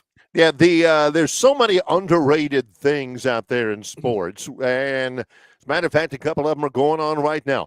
Baseball spring training, and the basketball Final Four. You know, because I mean, it's all at Legacy. You got everything from the 1A girls to the 7A boys, and there's games all over the place. Towns I've never heard of, and I've lived in Alabama for 40 years, and like the whole town picks up and rides up the 2-lane highway till they get to Birmingham, and it's big city. And I love that stuff. And then you got established programs that are there every year, and the fans expect championships and all that. If you've never been, it is quite the spectacle. I've done the games on TV before. I've done the games on radio before. It is so much fun. I mean, they do it up right. Same thing with spring training, but a different vibe, you know? Yeah, they really, really do. It's exciting. My daughters played volleyball in high school and both had opportunities to play for state championships. My oldest daughter was on a team that won a state championship in volleyball. And, man, it was just, the excitement, it really just all the people and everybody coming in hometowns. And, of course, with basketball and football, it's even magnified even more. But I think basketball – similar to the SEC tournament, the game's going on all the time. There's hardly any downtime. One team's coming in, the other team's moving off the floor, fan base is coming in, city's closing down and heading to Birmingham. I know some schools here in Montgomery, they're taking bus loads of people up for these championship games that are being played. So, it is a big, big event. And a lot of our local teams, we're pulling for you. So go up there and bring back a blue state map trophy, I think is what they call it. I wanted to ask you this again. All right. Because we got some feedback on our River Region Straw chat line. Brandon Marcello, national writer for 247 Sports, covered Auburn for a long time. Saw him yesterday in an interview, and he said flat out, Hugh Freeze is on the hottest seat of any coach in college football. Do you think so? I don't think the hottest. I mean, I don't know. It doesn't really matter whether it's this one's hotter than that one. This is 3 degrees hotter than that one. This is 5 degrees cooler than that one. I don't have a listing of all of those, but well, you mentioned Brent Venables at Oklahoma, Norvell at Florida State. Another one you mentioned. But there's so many more. The coach at Stanford. Yeah. They got, the Stanford just lost their athletic director. He's going to retire. He's the guy that hired Troy Taylor. They've got Andrew Luck is going to be their thing. Lincoln Riley, Brent Venables, Trent Dilfer at UAB, Mike Loxley at Maryland. Barry, and I know Marcello covered Auburn, and he was there when there was a lot of stuff going on behind the scenes with boosters and alums and things of that nature. And he mentioned that stuff has cooled down a lot. That stuff's not going on like it was with Harsin and Malzahn, which I think is a positive. It's a plus. But I got to think Brent Venables. I mean, here's a program that's won a lot of national championships, won a lot of conference titles. I mean, they've been in the playoff. I mean, Oklahoma fans, they've gotten more than Auburn fans have gotten. Not to mean they wanted more, but they've gotten more. I got to think Brent Venables is on more of a hot seat at Oklahoma than Hugh Freeze is at Auburn. I know they want him to win, and I know the last 2 seasons have been subpar for Auburn standards, but there's been a big rebuild, and I know he put all his chips in on Peyton Thorne last year. I get it. Maybe that's why there's so much pressure on him this year, because the first 2 years had people scratching their heads on some of the decisions. To me, they got to go 4-8, 5-7 for Auburn to consider firing Hugh Freeze after year. 5-7 with bad losses to Georgia and Alabama. I think so. But if you look at the tea leaves, not just the Bear win and loss record, just what's happening lately, Auburn has really stepped up with a couple of things. DJ Durkin was getting really, really courted by Ohio State to be their defensive coordinator. He was great last year, I thought. And Auburn stepped up. He may be the highest paid defense coordinator in the country right now. Auburn stepped up because Freeze wanted him. There's his player personnel guy. I don't know what the title is. Maybe he's the GM, but he's the player personnel guy. His first name's Kenyatta. I can't think of his last name. He had been courted a little bit. Auburn stepped up and paid the money to keep him. So they're really committed to that. Meanwhile, at Oklahoma, Venables hired a guy to be his general manager, which everybody's doing now. Yep. But just yesterday, Oklahoma announced that they're hiring Jim Nagy from the Senior Bowl to be the general manager, and this guy that they had as the general manager is being moved up to executive associate athletic director for football culture or civilization or something like that. That doesn't feel like that was a decision that Venables made because he already had his guy. That feels like a decision that was kind of foisted upon him by the athletic director or by the board of trustees, letting him know that, all right, if you had won a few more games, we'd be listening to you. It feels like that's a little bit of a power struggle that they're trying to take away some of the responsibility from him.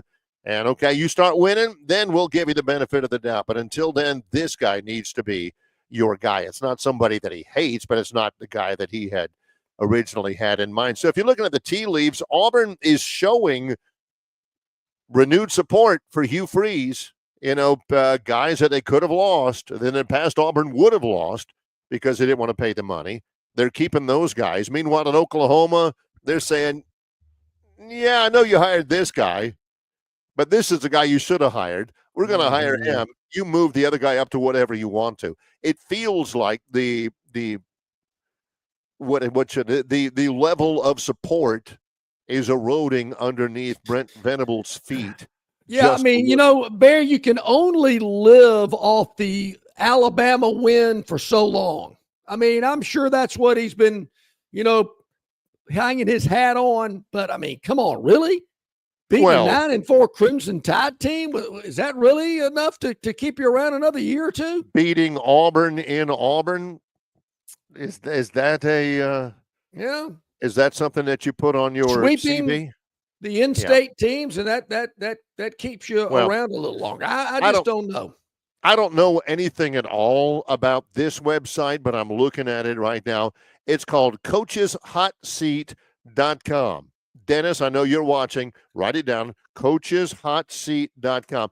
I don't know if it's a great website or a reputable website or whatever, but they do have a big picture on the side that says your ad could go here. So, who knows? Maybe they're not full up. His number one hot seat rankings, Luke Fickell at Wisconsin, who was tearing it up pretty good at Cincinnati. He's gone to Wisconsin. They hadn't been terrible, but they haven't done anything. Number two, somebody from Kent State, big deal. If Luke Fickell can come to Tuscaloosa in week 4, maybe he'll be off that list. If he can get a win. Yeah. There you go. That would be a big one. Lincoln Riley, number 3 on the hot seat list at USC. Who would have thought? They're paying him a boatload of money. Yeah. Brent Venables, number 4. Trent Dilfer at UAB, number 5. I think he's a dead man walking. Mike Norvell at Florida State at number 10. Sam Pittman at number 12. Hugh Freeze at number 13. Yeah, I'm with you. I'm there again. Every man's got his own opinion, and I really respect Brandon's. But on the hottest of hot seats, I just that one surprised me. I'm not so sure. It's warm. I don't know. It's the hottest thing ever. Before we go to break, breaking news: Robbie has woken up. Yes, he has. And he says Kentucky gets a big win at Oklahoma. Robbie, you got to get up earlier. We feel like a recap. Needs Lamont Butler on the floor, healthier on defense to have a chance versus Auburn. It's talking about Kentucky. Ole Miss appeared to be clueless on defending Auburn's offense. Robbie, wouldn't you think that maybe the Auburn offense is hard to guard? I love how Robbie couches everything like Auburn's going to lose, Auburn's going to lose, Auburn's going to lose, Auburn's going to lose. And when Auburn wins, it's not because Auburn played really, really, really well and shot like 57% from the floor. It means that, boy, Ole Miss was really bad defending Auburn. If Alabama had scored 106 against Ole Miss, and here's a clue, they didn't and they lost, it was because of some external circumstance. If Ole Miss gives up 106 to Auburn, it's not because Auburn was really good. It's because, man, Ole Miss really was clueless. Yep. Theotis says Marcelo has made a career out of cracking on Auburn. That was Is he the only one that's done that? no. As a matter of fact, his have not been as successful. But that's the reputation. I mean, Marcelo, I thought he was great. He was on with us, and he knows his stuff. Marcelo is tenacious, man. He will follow a story and ask the tough questions that a lot of them wouldn't.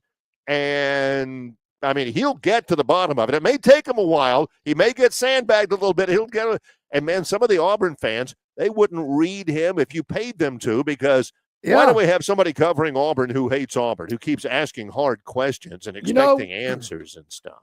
Marcelo fell into that category while covering Auburn that I like to say he's not afraid to lose his media credential, his free meal, all of the soda pop he wants to drink, digging into that ice cream cooler and having a 50-yard line seat all for free. He wasn't afraid of that. I think some others are. I don't have a problem with him, but there are people who would cancel their subscriptions because he got to the truth, and a lot of them didn't want to hear about it. Why should I read this when it's negative about Auburn? Well, if it's happening, don't you want to know? I mean, like Rodney said, when we asked him about fans who are expecting sunshine pumping, he goes with the truth will set you free card, which I agree with. Always, isn't that what your mama told you? Always tell the truth. At least that's what your attorney tells you. But yeah, that's right. Yeah. 10 before the hour. We may hit the topic wheel in a moment. Oh, yeah. We'll get to topic that. Wheel's coming. Yeah, in association with Yellowhammer News, it's Longshore and McKnight, presented by Bud Light.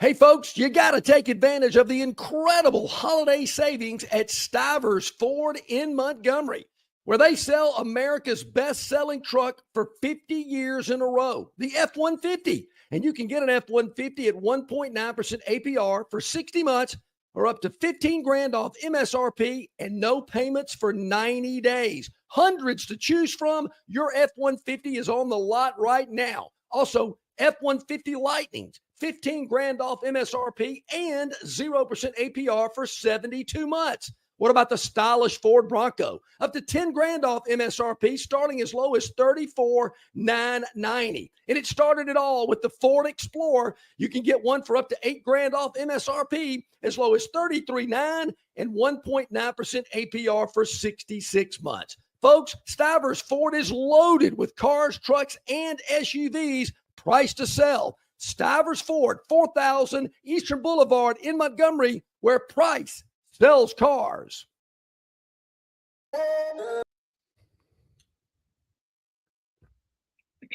The Destin Connection Seafood Market offers the freshest seafood direct from the Gulf of Mexico with deliveries daily.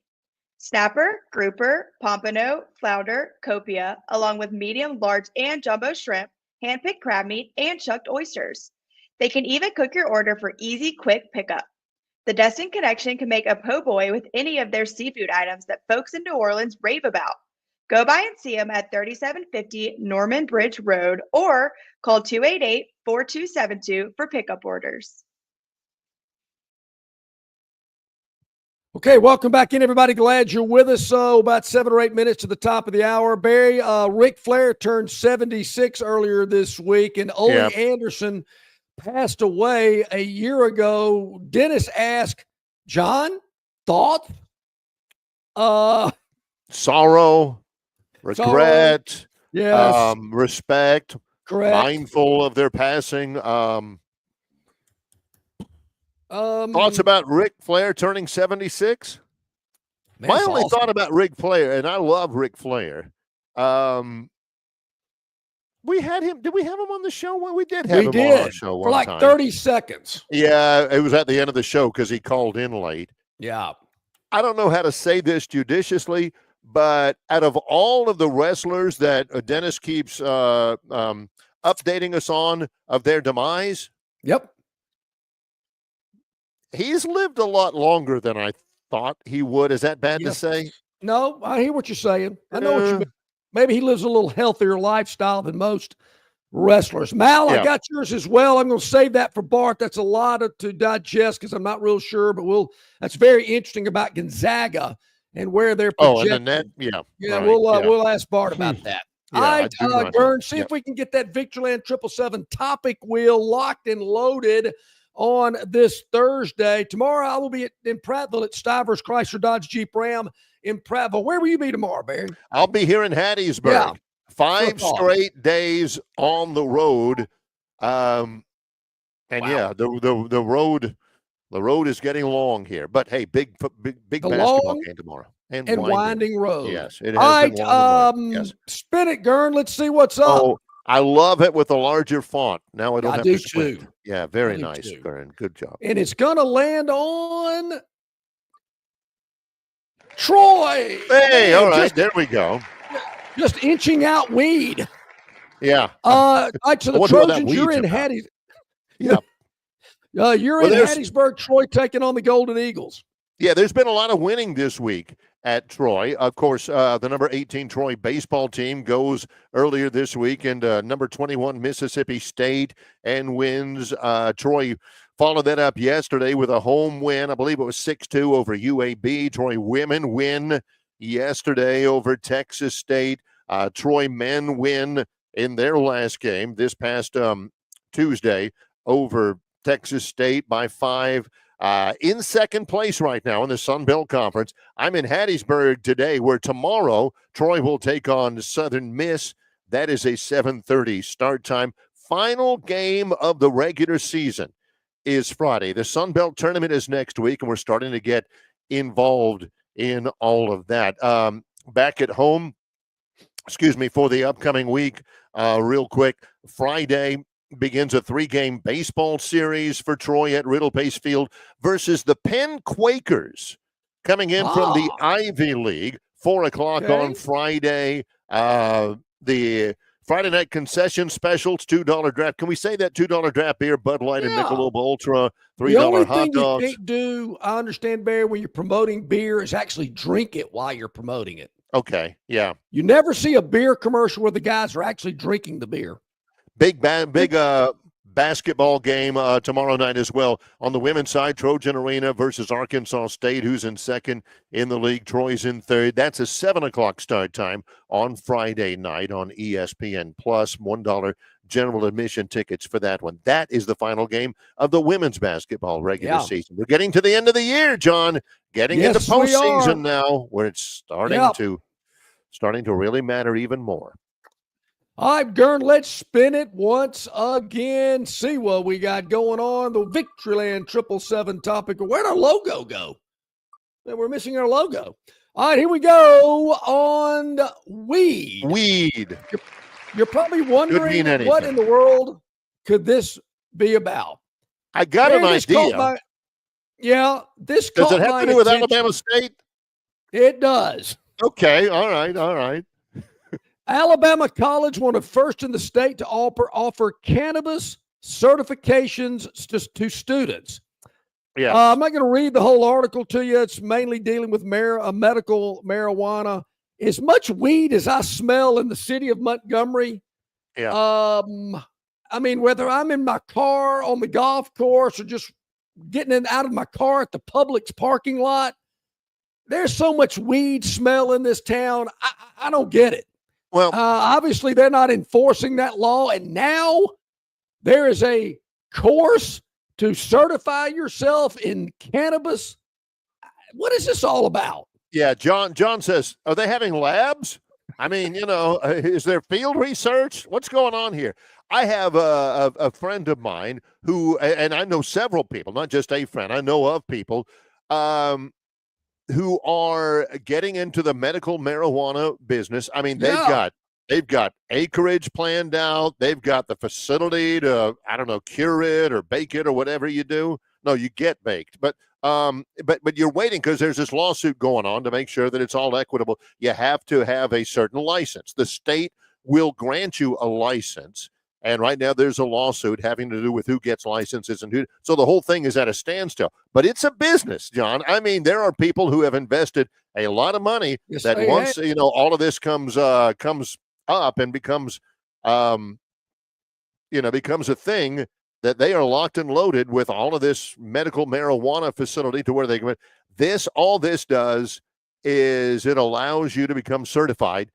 that would make you become eligible to be able to receive a grant or a license from the state of Alabama as a licensed medical cannabis supplier. You can actually study weed in college. You and I both know a lot of people who did that on who could teach a course in that. A lot of people who did a little bit of independent research in that while they were in college and never got a single college credit for Not it. one. And to think 40 years ago this was going on, and now you can take a class in it, and yet the state is not getting any financial benefit from it. I guess the medical side that they will. But as much weed as I smell in this town, and I understand Mardi Gras and Mobile, there's a lot of weed that you can smell there as well. Why is the state missing out on this revenue stream? Here we go. They're letting these people smoke it. Nobody's enforcing it. So you might as well just have it available and make some money off of it. They're going to make some money off of it, which is why they're granting licenses, but it's all for the medical stuff. It's all, hey, I got a slip of paper from my doctor. It's going to be a really big thing. Again, I know several people, friends of mine, who have invested in it, who have gotten everything locked and loaded and ready to go. As soon as, those licenses are issued, there's a lawsuit going on right now about it. So, years ago, and I think I mentioned this, I was out in California with some of my buddies, and they have legalized marijuana. We just wanted to walk into one of these shops and see what they were like. We thought it was going to be like one of those head shops with all a bunch of pipes and black light posters and stuff like that. It was a really neat, nice place, and we're just kind of looking around at everything they had in there. It was very well lit, very well decorated. They got humidors and stuff. Oh, man, they got everything you can imagine, and the guy had to check our license. He knew we were over 21, but they just had to see your license. And I kind of went, ooh, really? And they looked at it, scanned it through something. I went, ooh, boy, I hope that didn't go back home. Yeah, there's not a record of this, is there? It's not going to come back to me. And the guy that looked at the license says, oh, wow, you guys are from Alabama? I'm from Bruton. And my family's in the way. We're about to get into this. The medical side, obviously. Yeah. Was he wearing an Auburn hat? That would have been the perfect end of the story. No, he was not. But I'm thinking, wow, really, Bruton? No way. But so there are people that are definitely getting into it. There you go. We'll see. But they're going to kind of wondered about that. Can we enforce the marijuana laws? I mean, there's a couple of things that go on in this state that we just don't seem to enforce very well. You know what the other one is that I talk about? Maybe we're not enforcing the just generous weed smoking that people do and don't even think about it. And I'm tired of smelling it. I really am. There's a lot of it. Yes. Tomorrow, Bear, I mentioned I'll be at Stivers Chrysler Dodge Jeep Ram in Prattville. You'll be in Hattiesburg with Troy. We got a lot to talk about tomorrow as well. Bart just texted me. He's extremely busy. Maybe get him on tomorrow if he's got a minute. We'll see. But nonetheless, we'll be back, and we're looking forward to being here and hearing from you. For our guest today, Jason Caldwell, AuburnUndercover.com, Rodney Orr, TiderInsider.com, our producer, Durn Jr., John Longshore, Barry McKnight, in association with Yellowhammer News. It's Longshore and McKnight, presented by Bud Light.